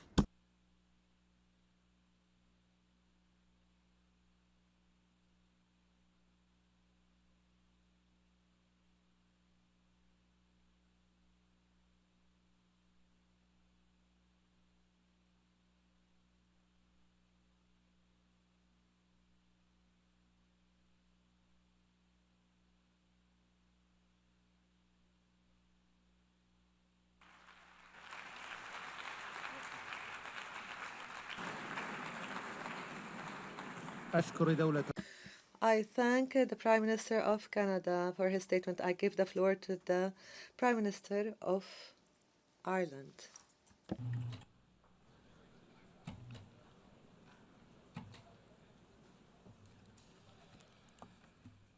Presidents, co-chairs, may I begin by thanking France and the Kingdom of Saudi Arabia for convening us today, and I commend them for their leadership on this most vital of issues. Those of us gathered here know that the only viable option to deliver a peaceful future for Israel and for Palestine is a two-state solution. At this most critical juncture, we must continue to put our full political weight behind it. The situation on the ground has rarely looked so bleak. A just and lasting peace seems further away than it ever has. But in our own peace process in Northern Ireland, to a conflict of 24 years' duration, we recognised that even in the darkest of days, we had a duty as leaders to keep the flame of hope alive and to keep talking. The immense suffering of the Palestinian population in Gaza over the past 2 years has been an affront to the world. It has horrified people around the world, nowhere more than in Ireland, where people have been moved to sorrow and to anger. What happened to Israel on the 7th of October was a horrific and brutal attack on an innocent civilian population, and Hamas must be held to account for its actions. It was an appalling act of crime, war crime. But it cannot justify what has happened since. More than 65,000 people killed in Gaza. Horrifically, more than 20,000 of them children. The use of food as a weapon of war, with scarcity becoming hunger, becoming famine.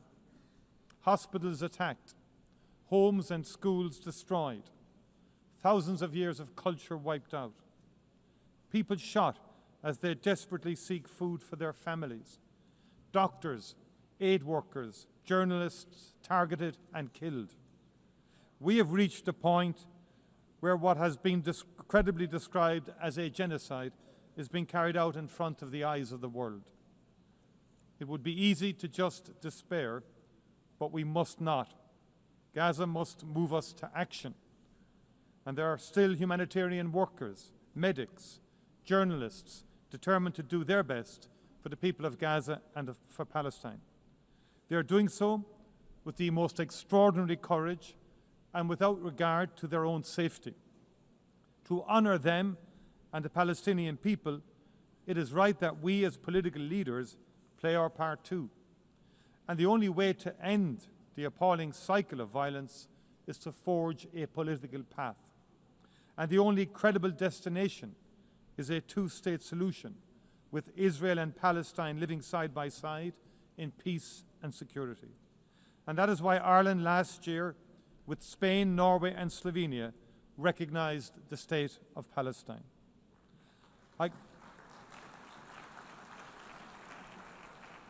I commend those who have taken the decision to recognise the state of Palestine this week, and I strongly urge those who have yet to do so to give it serious consideration. We know that there are people, including in the Israeli government, who are working daily to make that outcome impossible.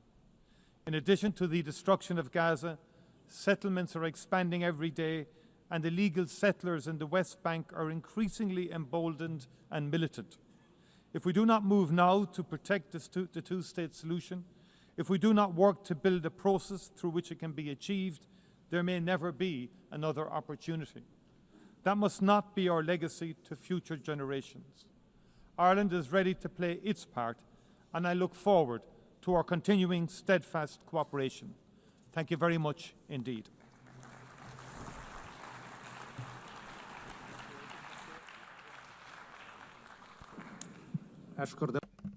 I thank His Excellency for his statement, and I now give the floor to the Prime Minister of Belgium.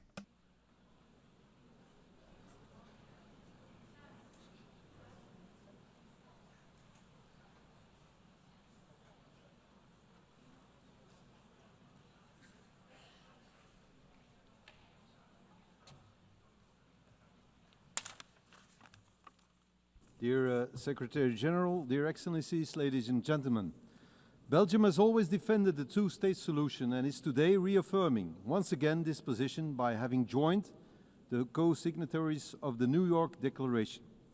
Only this solution will allow Israelis and Palestinians to live side by side in peace and security.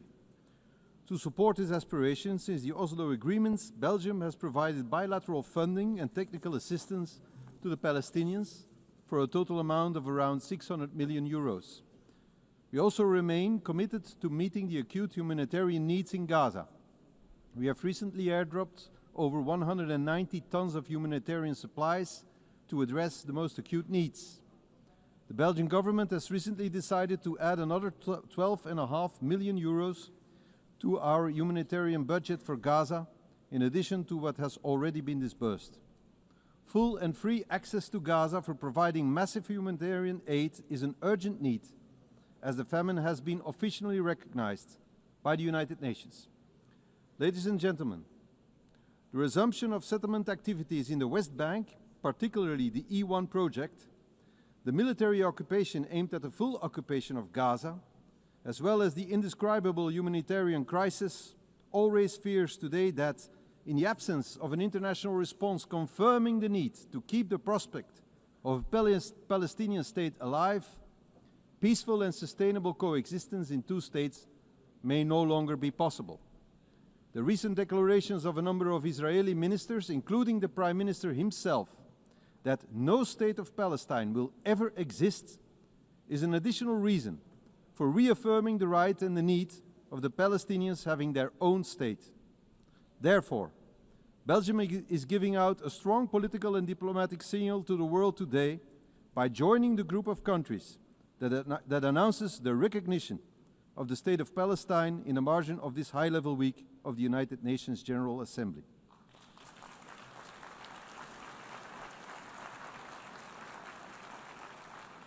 We are thus joining the initiative of France and the Kingdom of Saudi Arabia as advocated in the resolution adopted by the Belgian Parliament. Through this initiative, we continue to support international law, particularly the right to self-determination of peoples. Let me be clear, however, this step cannot be a reward for Hamas. Conscious of the trauma suffered after the Hamas terrorist attack on October 7, 2023, Belgium will proceed to the legal recognition of the State of Palestine once all hostages have been released and all terrorist organizations, such as Hamas, have been removed from the governance of Palestine. The effective conduct of diplomatic relations with the new State of Palestine, including the opening of a Belgian embassy and the conclusion of international agreements, will be carried out once the objectives of the New York Declaration have been achieved, notably the full demilitarization of Hamas and subsequent the renewal of governments based on presidential and parliamentary elections, giving the Palestinians a democratic, strengthened and renewed authority. All these steps are intended to guarantee the security of both the Israeli and Palestinian population. At the same time, we also strongly call for the recognition of the State of Israel by all Arab countries. Let us be clear, the two-state solution is not dead. It is bruised, but it can be revived, and it must be for the sake of both peoples. I thank you.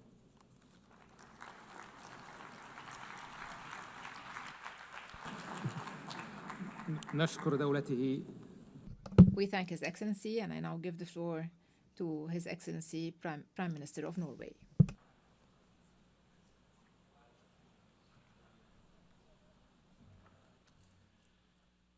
Excellencies, thank you, France and Saudi Arabia, for convening us together in New York today. I would also like to salute the President of the State of Palestine, Mahmoud Abbas. I find it an illustration of deep injustice that he was denied entry to be with us today. But his address was reasonable and dignified. Thank you, Mr. President. 32 years ago, the first Oslo Accords were signed, forever creating an association between my country, my capital, and a vision for peace in the Middle East. Ever since, we have worked for one end: peace, security, and dignity for the Palestinians and the Israelis, living side by side in two sovereign states, enjoying the rights and obligations that follow from the Charter of the United Nations. I have followed this closely, now as Prime Minister, previously as Foreign Minister, and also as Secretary General of the Norwegian Red Cross. Today's conference marks a historical high point of international support for and recognition of the state of Palestine. At the same time, the situation on the ground is perhaps the furthest we have been from its realization. The situation in Gaza is catastrophic. The governance structures created by the Oslo Accords are driven to the verge of collapse, and the encroachment of Palestinian territory continues. Yes, it is complex, but it is true. The two-state solution is the only credible path to peace and security for both Israelis and Palestinians. An occupying power cannot have a veto over what happens in a territory it is unlawfully occupying. The Palestinian people have the right to self-determination, as do the Israeli people. Last year, therefore, Norway, along with Spain and Ireland and Slovenia, recognized the state of Palestine. We welcome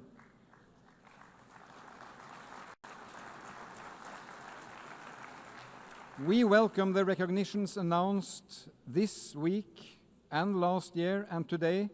Merci, Monsieur le Président, pour la décision.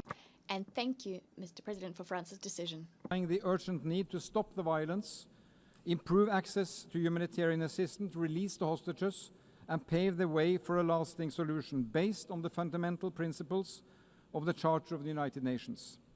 Only last week, this Assembly approved a roadmap of concrete actions to this end. And in July, a broad majority voted the New York Declaration. But friends, there will be no state of Palestine or a body to govern Gaza the day after without functioning Palestinian authorities. Preserving and reforming the institutions that we together have invested in and helped build over the last 3 decades is critical. It is critical for the well-being of the Palestinian population and its desperate hour. And it is critical for peace and security also for Israel. The alternative is chaos or worse. It is the strongest rejection we can come up with of Hamas and terrorism to recognize a Palestinian state under the Charter of the United Nations.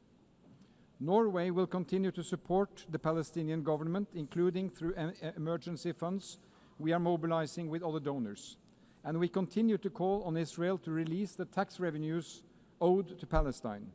These revenues are desperately needed to fund schools, hospitals, and the police.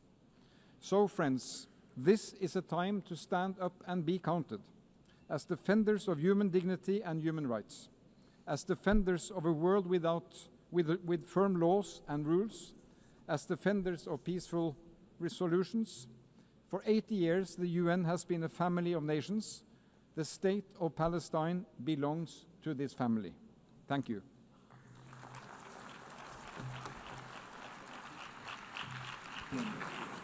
I thank His Excellency, and I now give the floor to His Excellency Prime Minister of Luxembourg.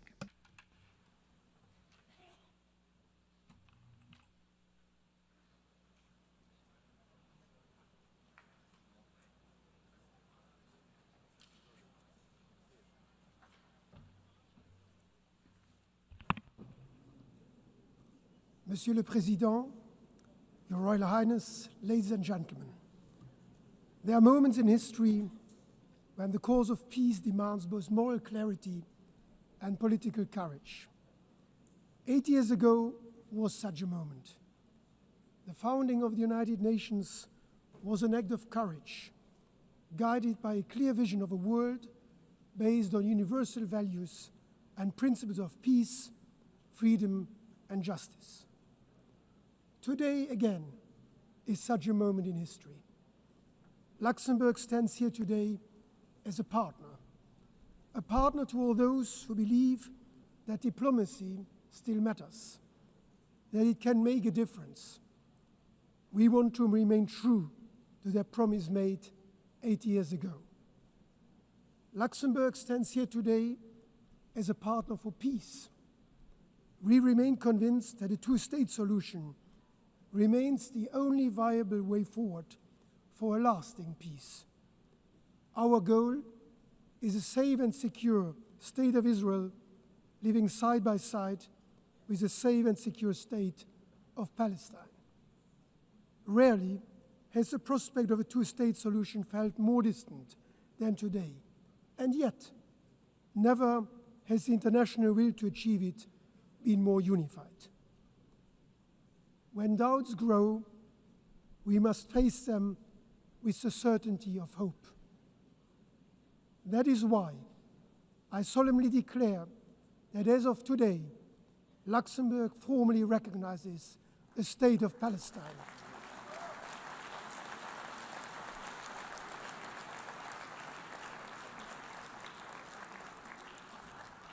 Recognition is not the end of a process. It is the beginning of a renewed commitment to hope, a commitment to diplomacy, to dialogue, to coexistence, and a two-state solution, to the idea, fragile but still possible, that peace can prevail. We take this step fully aware of its great symbolic weight. It is our contribution to a political process, one that we hope will revive the prospect of a negotiated two-state solution, grounded in the legitimate aspirations of both Palestinians and Israelis. It is fully aligned with the principles that have guided Luxembourg's foreign policy since 1945. Respect for international law, the promotion of a rules-based order, and the values enshrined in the UN Charter. And let me be clear, this is not a decision against Israel or its people, a people with which my country shares strong historic ties, and whose right to live in peace and security we have been fully upholding since 1948. Luxembourg has been and will remain a friend of the people of Israel and Jews around the world. And with the same clarity, let me say that this is not a decision to reward violence or endorse any actor who undermines peace. Luxembourg condemns, in the strongest possible terms, the atrocities of October 7, and we call for the immediate and unconditional release of all hostages. And in line with the New York Declaration, we expect the Palestinian leadership to live up to the responsibilities of statehood. The road ahead will not be easy. We do not claim this recognition alone will change the course of the conflict, but we hope it will contribute to restoring momentum to the political horizon that has been lost. Peace is not simply declared. Real peace, lasting peace, is built step by step, brick upon brick.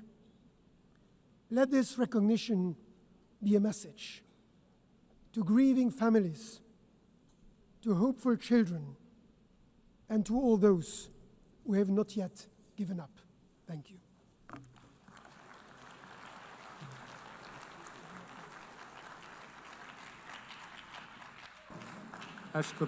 I thank His Excellency the Prime Minister and give the floor to the Prime Minister of Malta.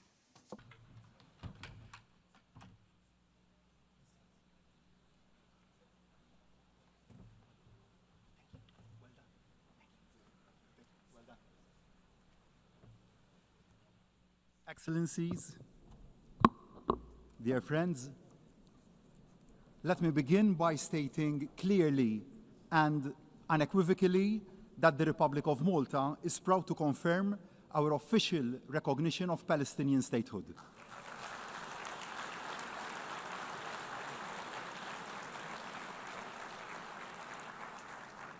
We do so as a demonstration of our concrete commitment to a genuine and peaceful two-state solution, as the only solution that will secure the future of both peoples. Malta is equally unequivocal in its support for the right of Israel to exist alongside a democratic Palestinian state. In making this commitment, I am acutely aware of how events have unfolded since the appalling Hamas attacks of October the 7th. They were the despicable work of a terrorist organization which must have no place in the emerging Palestinian state. Since then, Malta has been unwavering in calling for the unconditional release of all the remaining hostages. No ifs, no buts. The hostages must come home now. Malta adds once again its voice to those demanding an immediate and permanent ceasefire. The fighting must stop now. I am also aware of the opinion that recognizing the state of Palestine somehow amounts to a victory for Hamas. A two-state solution, however, is the worst possible outcome for Hamas. It is not what they want to see. They want to see Israel wiped off the map. Malta and our allies want to see Hamas wiped out. We must never forget that Hamas openly and violently opposed all the previous efforts at peace. If Palestinians can see a peaceful and realistic road to nationhood and self-determination, it fatally undermines the siren cries of Hamas. It offers the only hope that there is an alternative to conflict.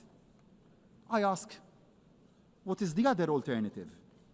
What is the future that the hotheads on both sides envisage? A conflict without end? Israel under constant attack? A region mired in instability? That is an outcome nobody should want. Instead, with the right to recognition come huge responsibilities for the Palestinian leadership. There must be absolute adherence from the outset to non-violence, and mutual recognition. Hamas must have no role in any shape or form in the future government of Palestine. Malta supports the Palestinians' authority, one state, one government, one law, one gun approach, and the need for urgent, free, and fair elections. Equally, there are urgent responsibilities for the Israeli government. The attacks on civilians and infrastructure must stop immediately. The illegal settler encroachment and accompanying violence in the West Bank must also stop immediately. And unhindered aid under genuine international auspices must be allowed to flow immediately. Starvation is being suffered in Gaza, and the deaths of hungry civilians trying to access the pitiful trickle of food aid being allowed in cannot be allowed to go on.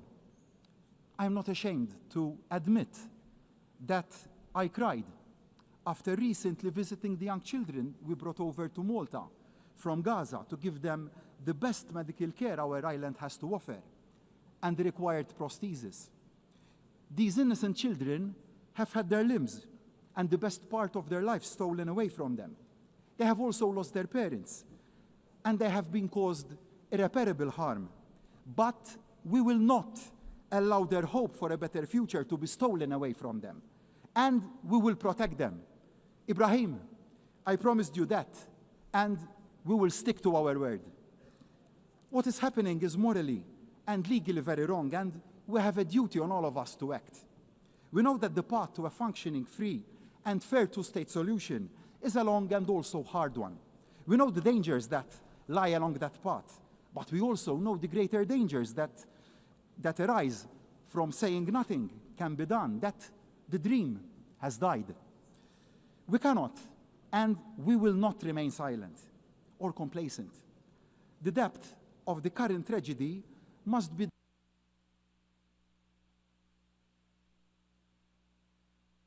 The speaker's microphone has been cut off.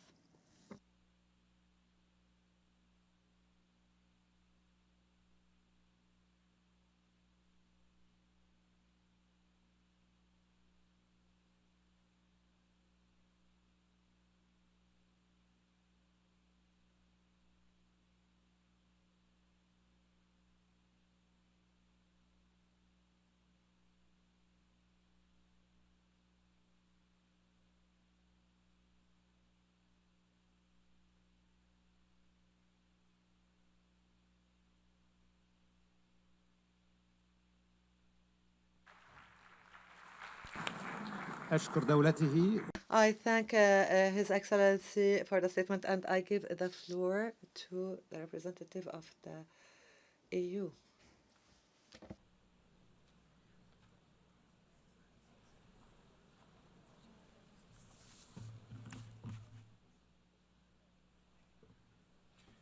Monsieur le Président, Altesse Royale, President, Your Royal Highness, Excellencies, I would like to thank the initiative of France and Saudi Arabia, the initiative being to gather us at a critical juncture for peace in the Middle East. The region has known far too many wars, far too much violence and terrorism, too many deaths. Today in Gaza, we are facing a humanitarian catastrophe. We see families broken, famine used as a weapon of war. This disaster must end. The European Union once again calls for an immediate ceasefire, unfettered humanitarian access, and an end to insecurity. We want the immediate and unconditional release of all hostages. We condemn the military offensive underway in Gaza. We also firmly condemn the violent escalation in the West Bank. We call on Israel to put an end to the aforementioned operations, to stop the illegal settlements. Excellencies, today, thanks to the impetus provided by this conference, the state of Palestine has been recognized by the majority of EU member states. Nonetheless, we must be clear-eyed about the day after. There is no room for Hamas, for terrorism. There is no room for illegal settlements. There's no room for deaths of innocent civilians. Nowhere. Neither in Gaza, nor in the West Bank, nor in East Jerusalem, nor in Israel. There's only one way forward, and that's the two-state solution. The State of Israel, secure and recognized by all members of this General Assembly, and the State of Palestine, democratic, independent, viable. Two states living side by side in peace. The time for peace has come, and we're duty-bound to live up to the times we face. I thank you.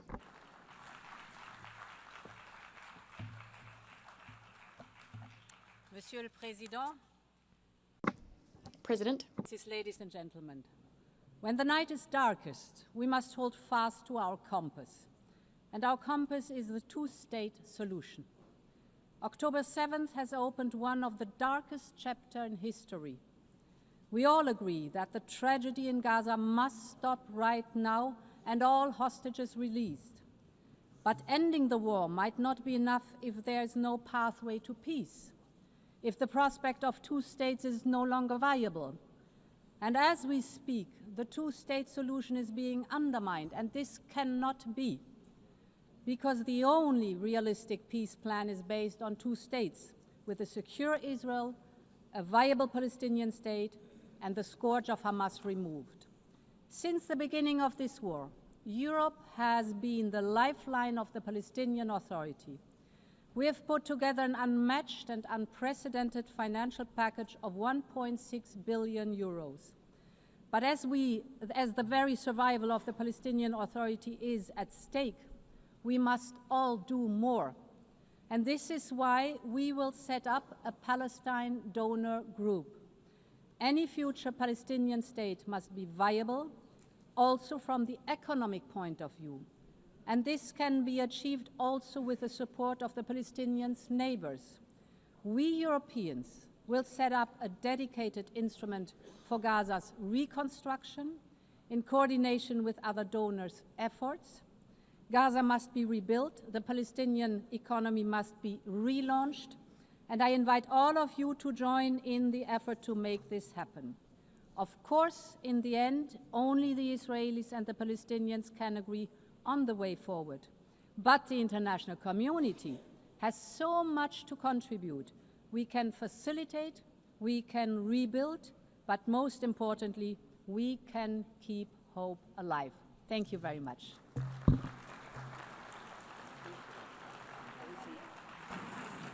شكرا على المداخلة. I thank you for your statements. given the limited remaining time, we ask the Excellencies to limit their statements to 2 minutes, after which the microphones will be cut off. I give the floor now to the Minister of Foreign Affairs of Italy.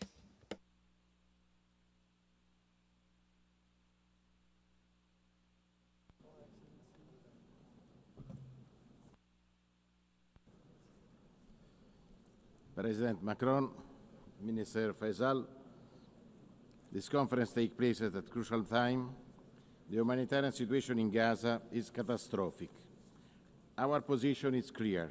Italy is against the occupation of Gaza Strip and against any idea of displacement of its population. Italy condemned also the recent attack against Doha, but we encourage Doha to continue in the crucial effort to mediate together with Egypt and the United States to reach a ceasefire. We deplore the decision of the Israel government to expand settlements in the West Bank. We also condemn in the strongest terms, the recent terrorist attacks carried by Hamas against the Israeli civilian population in Jerusalem. We are fully convinced that a path to peace is still possible. Like Pope Leo said, we cannot abandon the hope for peace. Italy strongly supports the dream of the Palestinian people to have a state. We will continue to support the Palestinian Authority in its reform. We will work hard for two-state solutions with the peaceful coexistence of the Palestinians and Israelis. It is the only solution to ensure a future of peace and prosperity in the Middle East. For this goal, it's crucial to reach the ceasefire, the liberation of the hostages, and the assumption of full humanitarian access. From the beginning of the conflict, Italy provided thousands of tons of aid to the Palestinian population. We also organized medical evacuation to cure in Italy hundreds of Palestinian children. We know this is not enough. We must interrupt the cycle of violence. The message from New York is clear. Israel, stop bombing. Hamas, freedom immediately for the hostages. We must focus on the day after. It should meet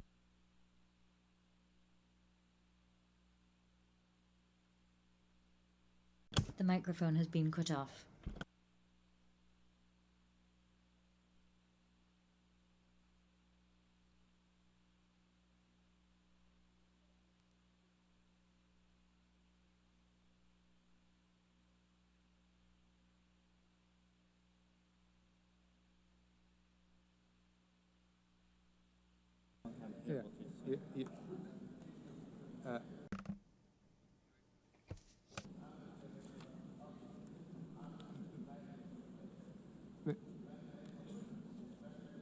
Minister.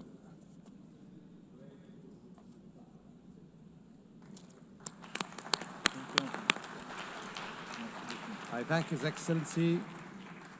وأعطي الكلمة الآن إلى معالي وزير. I now give the floor to His Excellency Foreign Minister of Algeria.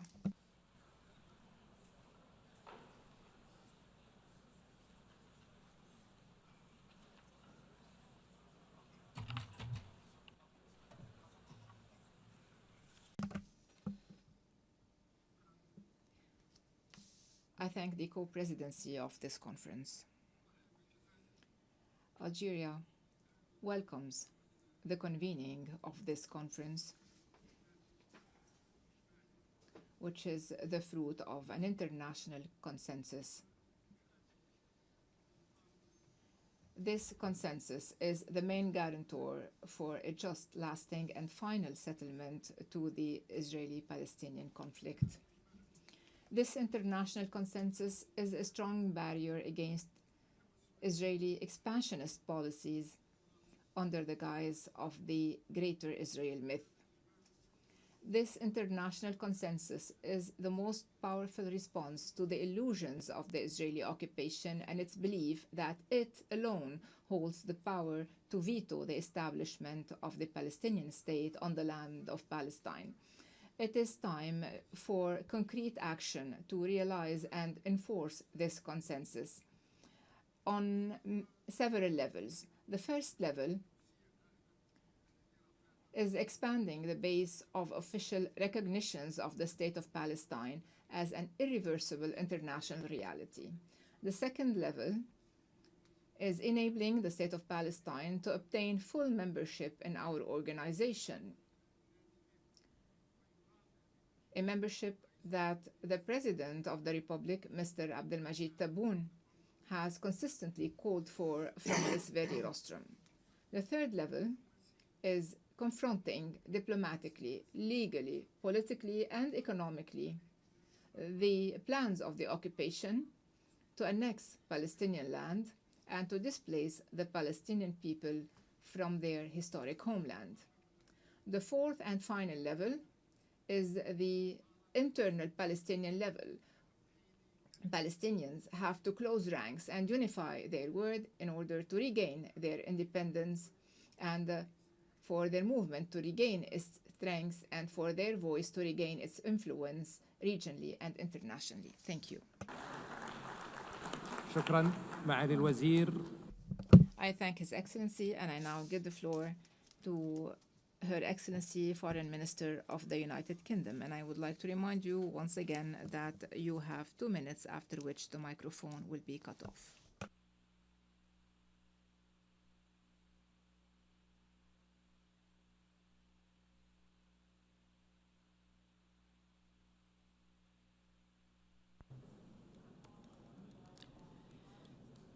Thank you, Chair.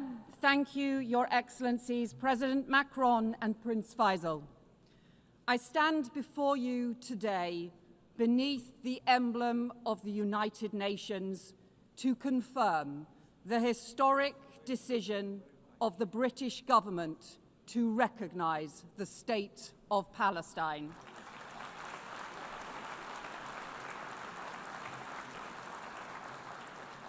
This step, alongside friends and partners, reflects a long-standing truth that statehood is the inalienable right of the Palestinian people and that two states is the only path to security and lasting peace for Israelis and Palestinians alike.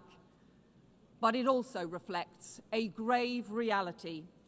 The two-state solution that for decades has commanded global support is in profound peril. From continued bloodshed, man-made famine, terrorism and hostage-taking, settlement expansion and settler violence. And Hamas terrorists continue to hold hostages seized in the barbaric attack of October 7th, prolonging the unimaginable anguish of their families. And in Gaza, the unbearable humanitarian catastrophe worsens as the Netanyahu government chooses to escalate war and hold back aid, children dying of starvation while food rots at the border. And settlement expansion threatens the very viability of a Palestinian state.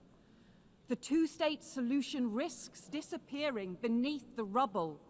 That is what extremists on all sides want, but we refuse to let hope be lost. Recognition is born of urgency and principle, alongside our unwavering support for the security of Israel and its people. This pathway is the opposite of Hamas's hateful vision, and this process around recognition has helped cement the rejection of Hamas across the Arab world, alongside new reforms to the Palestinian Authority, because there can be no role for Hamas in the future governance of Palestine. But recognition must be a spur, not a substitute for urgent action. A ceasefire now, the release of all hostages, the restoration of aid, and a lasting framework for peace. Recognition is about the future, but it is rooted in our past. 75 years ago, Britain was rightly proud to recognise the State of Israel. But the promise of upholding Palestinian rights has gone unfulfilled. For decades, my country supported a two-state solution, but only recognised one state.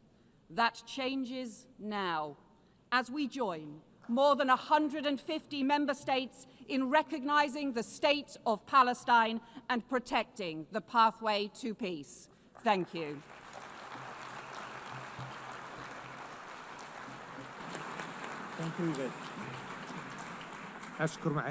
I thank Her Excellency, and I now give the floor to the Foreign Minister of Mexico.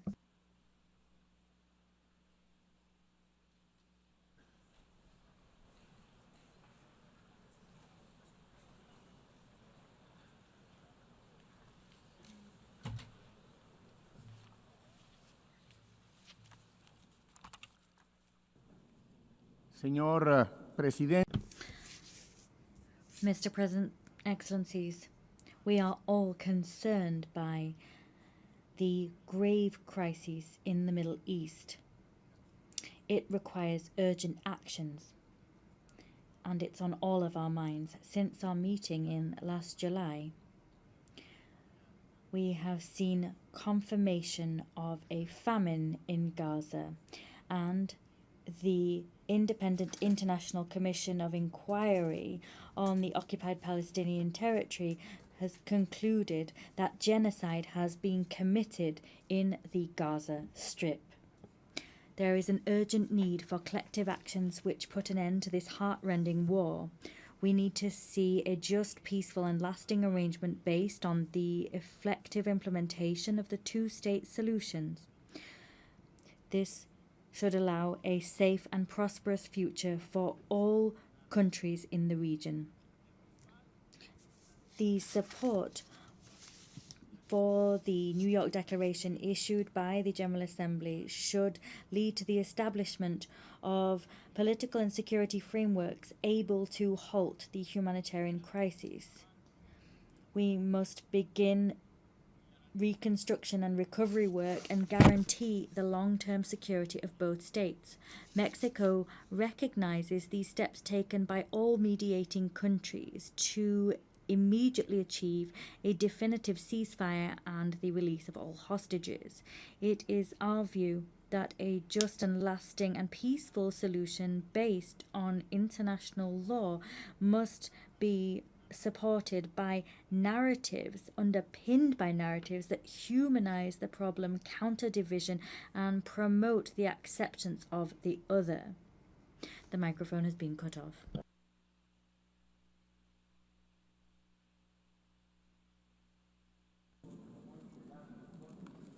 Your Excellency, Mr. Minister, I would like to draw the attention of the Minister that his mic is no longer working.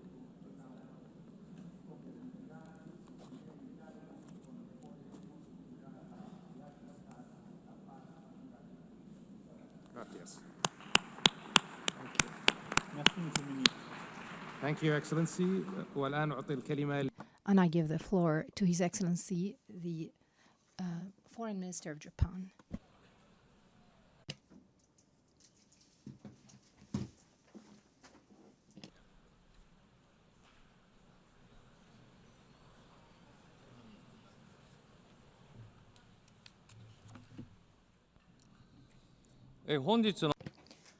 At the outset, I wish to express my profound respect and sincere appreciation to France and the Kingdom of Saudi Arabia for their leadership in convening this high-level conference.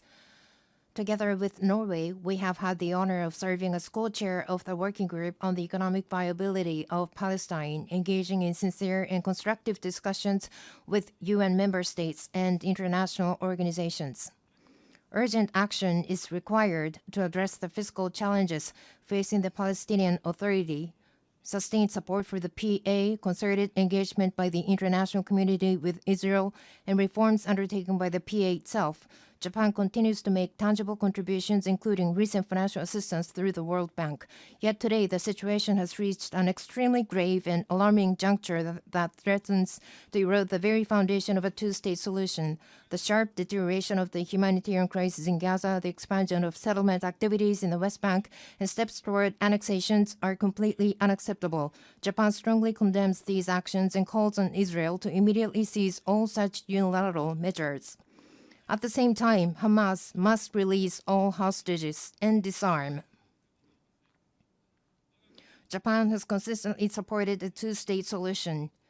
For my country, the issue of recognizing a Palestinian state is not a matter of if, but of when.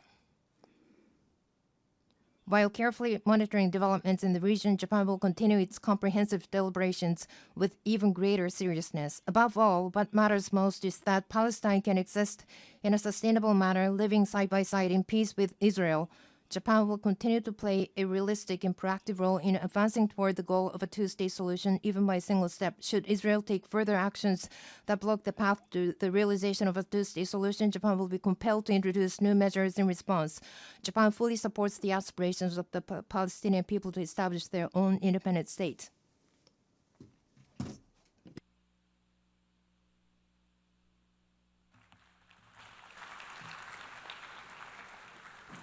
I would like to thank His Excellency and give the floor to His Excellency, the Foreign Minister of Andorra.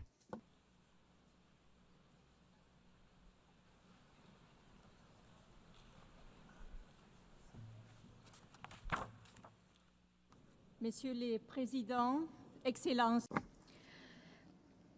Presidents, Excellencies, ladies and gentlemen, the situation in Gaza has become unbearable. Civilian victims, mostly women and children, run into the tens of thousands. Humanitarian access has been seriously hindered. Hunger is a weapon of war. Forced displacement has taken on outsized proportions. Faced with this human tragedy, we reiterate our call for an immediate ceasefire and the need to ensure a lasting end is put on this terrible conflict.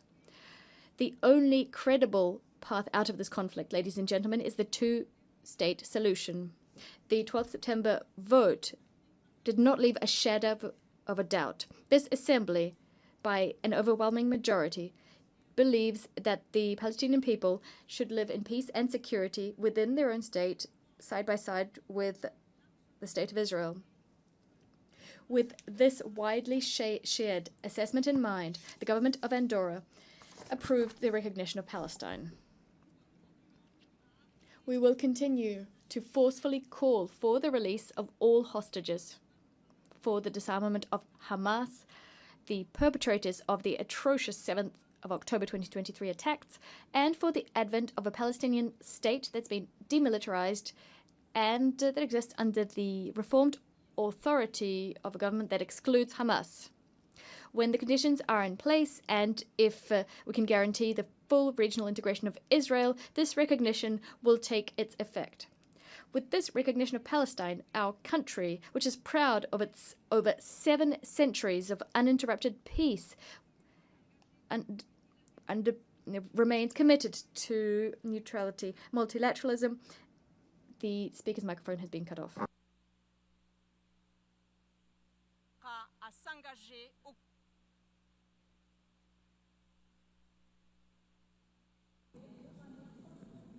Your Excellency.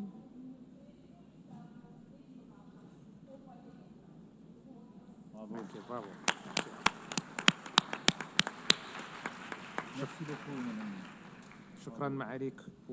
Thank you, Your Excellency. I give the floor now to the Deputy Prime Minister of Slovenia.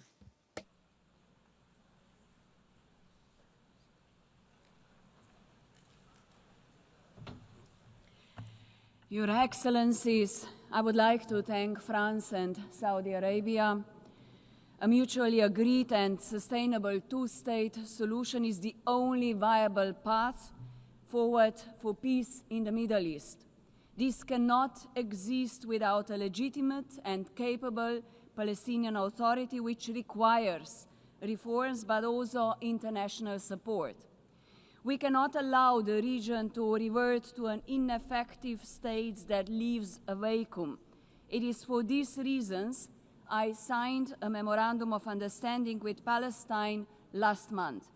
The horrifying images of starving children in Gaza are the outcome of deliberate choices. This is a man-made catastrophe. Gaza is enduring what international law defines as genocide. This demands clarity of words and urgency of action. When brute force replaces law, it will not bring security. It will bring instability and radicalization for generations. We insist that law must apply equally to the powerful as to the weak. Slovenia has acted We recognize Palestine together with Ireland, Norway, and Spain. We call for a permanent ceasefire, the release of all hostages, and the protection of all civilians. We insist that humanitarian aid must flow into Gaza. We are at a turning point. We welcome the most recent recognitions and insist others must follow suit. History will not be kind to hesitation. It will not remember speeches that avoided difficult truths. It will unapologetically remember those who stood silent when genocide unfolded. Let this conference be remembered not as another echo chamber, but as the place where the international community finally moved from words to consequences. And the speaker's microphone has been cut off. I thank Her Excellency, and I give the floor to the Foreign Minister of Germany.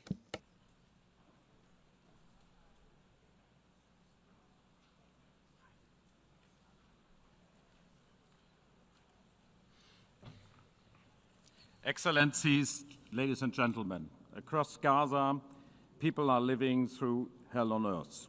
Tens of thousands of people have died. Hundreds of thousands are starving. Colleagues, the horrendous terrorist attacks of October 7 and the most brutal war that followed have made it very clear. This decades-old conflict cannot be solved by terror, destruction, and death. It can neither be won nor managed. It needs to be resolved. We are well aware that today a two-state solution appears more distant than ever. We are well aware that steps are being taken as we speak to bring it further out of reach. We are meeting today because we are convinced there can be a better future. An independent, democratic and viable Palestinian state existing side by side and in peace and in security with Israel. A negotiated two-state solution in accordance with international law, one to which no convincing alternative has been presented so far. Colleagues, to bring that future closer, Germany is guided by three principles. First, we do not and will not recognize any changes to the 1967 borders unless agreed upon both parties. Second, we consider Israeli settlements in the occupied territories unlawful and a serious obstacle to peace. And third, we respect the IGC's advisory opinion of 19th July 2024 and act in line with its stipulations. My country will always be deeply committed to Israel's existence, which is still being questioned by some. My country will always be committed to Israel's long-term security.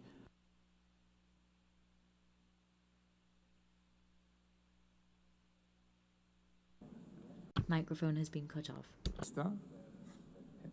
Herr Minister. Herr Minister. Hier. Herr Minister, Ihr Mikrofon ist ausgeschaltet. Thank you. Thank you, Your Excellency. شكرا معالي الوزير. والآن Thank you, Excellency. I now give the floor to the Foreign Minister of Denmark.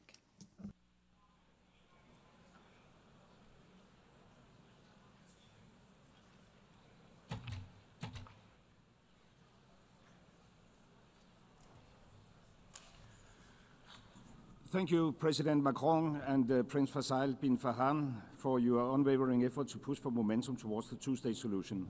Denmark has endorsed the New York Declaration and remained deeply committed to build on that momentum. Almost 2 years has passed since Hamas' appalling terrorist attack, and ever since, Denmark has repeatedly condemned the attack, and we continue to insist on the immediate and safe release of every hostage. In the meanwhile, the war in Gaza has created a humanitarian catastrophe of unbearable scale, and Israel is expanding its military offensive. This needs to stop now. Israel needs to change course now. As an elected member of the Security Council, Denmark actively pushes for solutions, urging for an immediate ceasefire, release of hostages, unhindered humanitarian access. Today, the two-state solution is challenged by the war in Gaza, by Israel's direct opposition, expanding of illegal settlements, and threats to annex Gaza and the West Bank. This is why I say today, the keys to recognition of the Palestinian state should no longer lie in the hands of the Israeli government. The Palestinians themselves must be able to fulfill the conditions for the creation of a viable Palestinian state. The key must be in their hands. The Palestinians must become masters of their own destiny. Therefore, Denmark stands ready to recognize Palestine as a state when certain conditions are met. The Israeli hostages are released, when Hamas are disarmed and no longer plays a role in Gaza, when there has been further progress on the PA's reform agenda, and when it is certain, and when there is certainty that a future Palestinian state will be demilitarized. In that spirit, we welcome the strong commitment by President Abbas regarding democratic reform and condemnation of Hamas, confirming that they can have no role in Gaza. Denmark has been at the forefront pushing for The microphone has been cut off.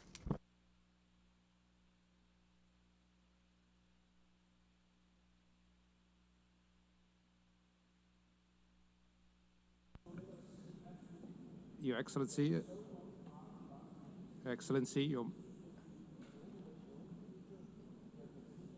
Your Excellency. Thank you, Your Excellency. Thank you, Your Excellency, and I give the floor to His Excellency, the Foreign Minister of the Netherlands.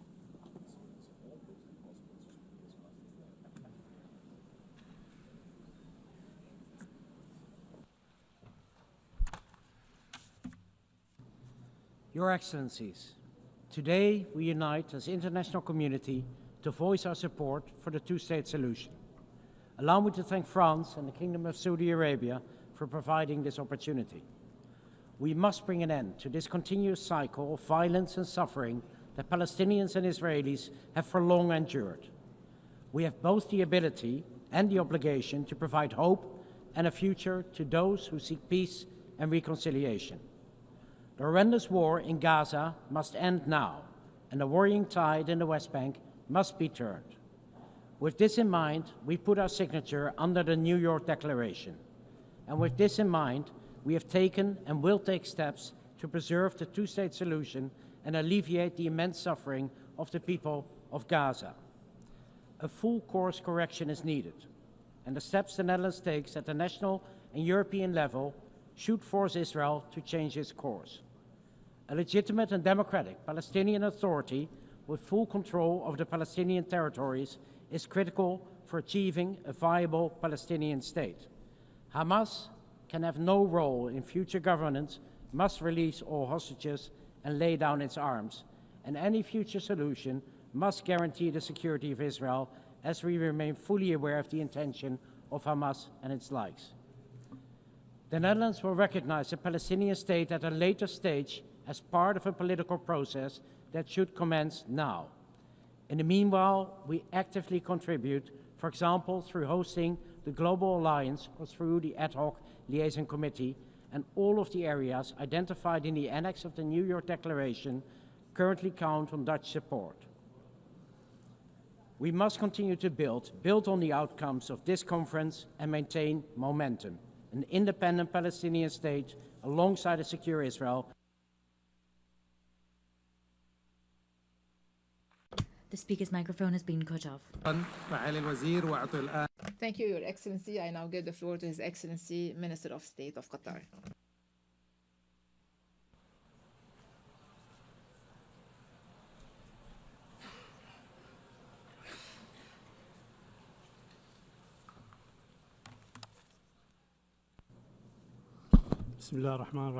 In the name of God, the compassionate, the merciful, Your Excellencies, I would like to express my appreciation to His Excellency, the President of France, and His Royal Highness of the Kingdom of Saudi Arabia for their perception in convening this historic conference for the peaceful settlement of the Palestinian cause under the umbrella of the United Nations. This international movement comes in a very important context. First, a historic context of decades of injustice, occupying the territories of peoples who have been subjected under occupation, taking their land and living under complete destruction in Gaza. At the same time, the West Bank is subjected to reckless practices, annexing land, expanding settlement, and violating the holy sanctities. This is a dangerous threat to international peace and security and to the Middle East. This Israeli escalatory aggression came as a threat to so many countries in the region, including my country. Our capital, Doha, has been subjected to a treacherous Israeli aggression that violated its territorial integrity, led to the killing of 6 martyrs, and put the entire region to the brink of danger. This was a violation of international law and the UN Charter, and we believe that Israel is fully responsible for this rogue aggression, which was condemned by the Security Council and the United Nations. We have participated in the preparation of this conference to come up with a document that will be balanced to ensure the participation of all. Today, we must stress the establishment of a Palestinian statehood with sovereignty. The mic was cut off.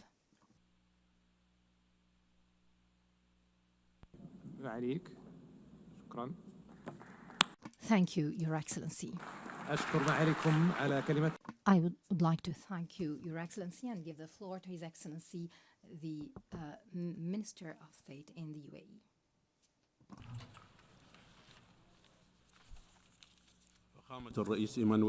Your Excellency, President Emmanuel Macron, Your Highness Prince Faisal bin Farhan, Excellencies, at the outset, I would like to thank the Kingdom of Saudi Arabia and the French Republic for their concerted effort to organize this conference and the adoption of the New York Declaration by an overwhelming majority at the General Assembly. This would lead to the establishment of an independent, sovereign Palestinian state living in peace and security alongside the State of Israel. We welcome the growing international recognition of the State of Palestine. We call upon the states that have not yet recognized the State of Palestine to do so. In light with the dangerous developments unfolding in the Gaza Strip and the ongoing threats to annex the West Bank and other serious and unacceptable violations, it's imperative that we intensify our efforts to achieve an immediate and lasting ceasefire, release all hostages and detainees, and guarantee full, unconditional humanitarian access across the entire Strip. We have to support the mediation efforts by Egypt, Qatar, and the USA. We call upon the Security Council to uphold its legal and moral responsibilities by taking measures to deter Israel and stop its violations in the occupied Palestinian territories and acts of aggression across the region. We caution that this would have grave risks to regional and international security and peace. The achievement of lasting peace hinges on creating a clear political horizon to establish an independent Palestinian state. It's important to have a legitimate, capable Palestinian national authority that can control arms and be accountable. To conclude, Mr. President, let's pave the way for a lasting, just, and comprehensive peace that fulfills the aspirations of the peoples of the region. Thank you. Thank you, Your Excellency, and I give the floor to the Vice President of the Vice Prime Minister of Russia.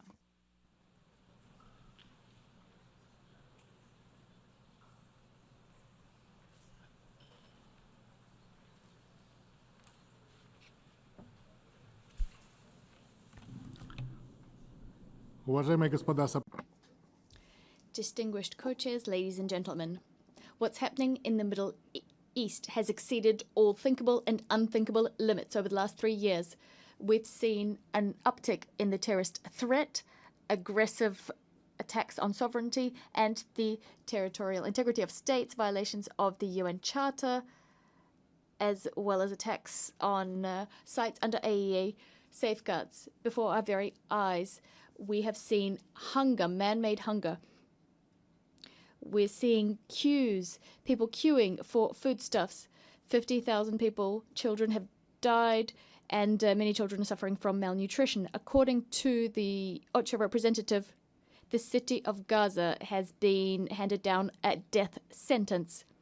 The Israeli leadership has announced it will be annexing a large portion of the West Bank, building up E1, that sector, and thus doing a blow to the establishment of a continuous state of Palestine with East Jerusalem as its capital. Palestinians being subjected to unspeakable suffering, as well as having their hopes for a better future taken away from them. And this at a time when we commemorate the 80th anniversary of the end of World War II and the establishment of the UN. Many states promised the recognition of Palestine some time ago, and today they made good on that promise. They did this 80 years after the adoption of a key decision, Resolution 181 of the UNGA, with the partition plan of former Mandate Palestine into two states. I'd like to remind you that Russia, much like the overwhelming majority of the world's states, 149 states, long ago recognized the legitimate rights of Palestinians to return to their own state. And we did this without waiting for this current human tragedy. The speaker's microphone has been cut off.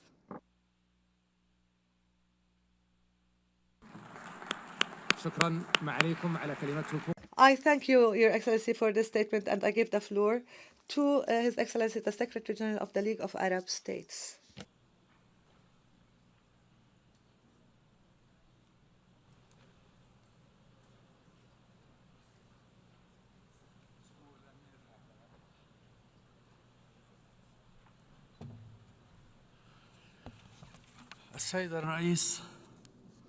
Your Excellency, we face an extraordinary moment by all standards and means, while the Israeli occupation is seeking now to bury the project of the Palestinian state on the streets of Gaza. We see the representatives of the overwhelming majority of the countries of the world and at highest levels to save this project. We are here today not to save the Palestinian state only, but to also save some of our common humanity. I would like to remind everyone that the State of Israel was established through a UN resolution, and the the states recognizing Israel had the biggest impact on the fact that it was established and given legitimacy. The UN resolutions stipulated the establishment of Palestinian state to be established alongside Israel, but this state did not see the light of day for several reasons. We have a duty, this important duty, to make this conference a major milestone on a path that is important and a road that is irreversible towards implementing the two-state solution, and for the states to recognize the Palestinian state today. They should also have the duty of protecting Palestinians against systematic killing and the Palestinians against punitive measures that undermine future opportunities and bring us backwards. Thank you, Mr. President. I thank you, Your Excellency, for this statement. This would be our last speaker for this afternoon. The fifth plenary meeting is hereby resumed. I now invite my fellow co-chair to make his statements. Vous remercier, chef d'État et de gouvernement. I wish to thank you, heads of state and government, ministers, foreign affairs and official representatives for having participated in this historic conference on the margins of the UN General Assembly. The conference has allowed us to take note of the significant progress that has been made since the conference last July, and we must not and we will not stop here. This collective effort is vital and must continue in the next few weeks if we are to rise to the major challenge of transforming a hopeless ongoing war into a reality of peace and security, which stands the test of time. Time is marching on, given the extremely grave nature of the situation and the collective suffering of civilians. The dynamic we've ushered in today must be followed by rigorous work on Palestine's tomorrow. The Palestinian Authority must be reformed. There must be the laying down of arms, Hamas excluded from government, and other things. This will, if we move forward in this way, there will be able to be a sovereign, independent Palestine state alongside Israel, guaranteeing everyone's security. As we chart this course, our only adversary adversaries are extremism and hatred. Let us give them no ground whatsoever. Ours is the duty to stop Israeli and Palestinians from getting bogged down in an infinite spiral of violence. As the President of the Republic said, time has come for peace. Thank you.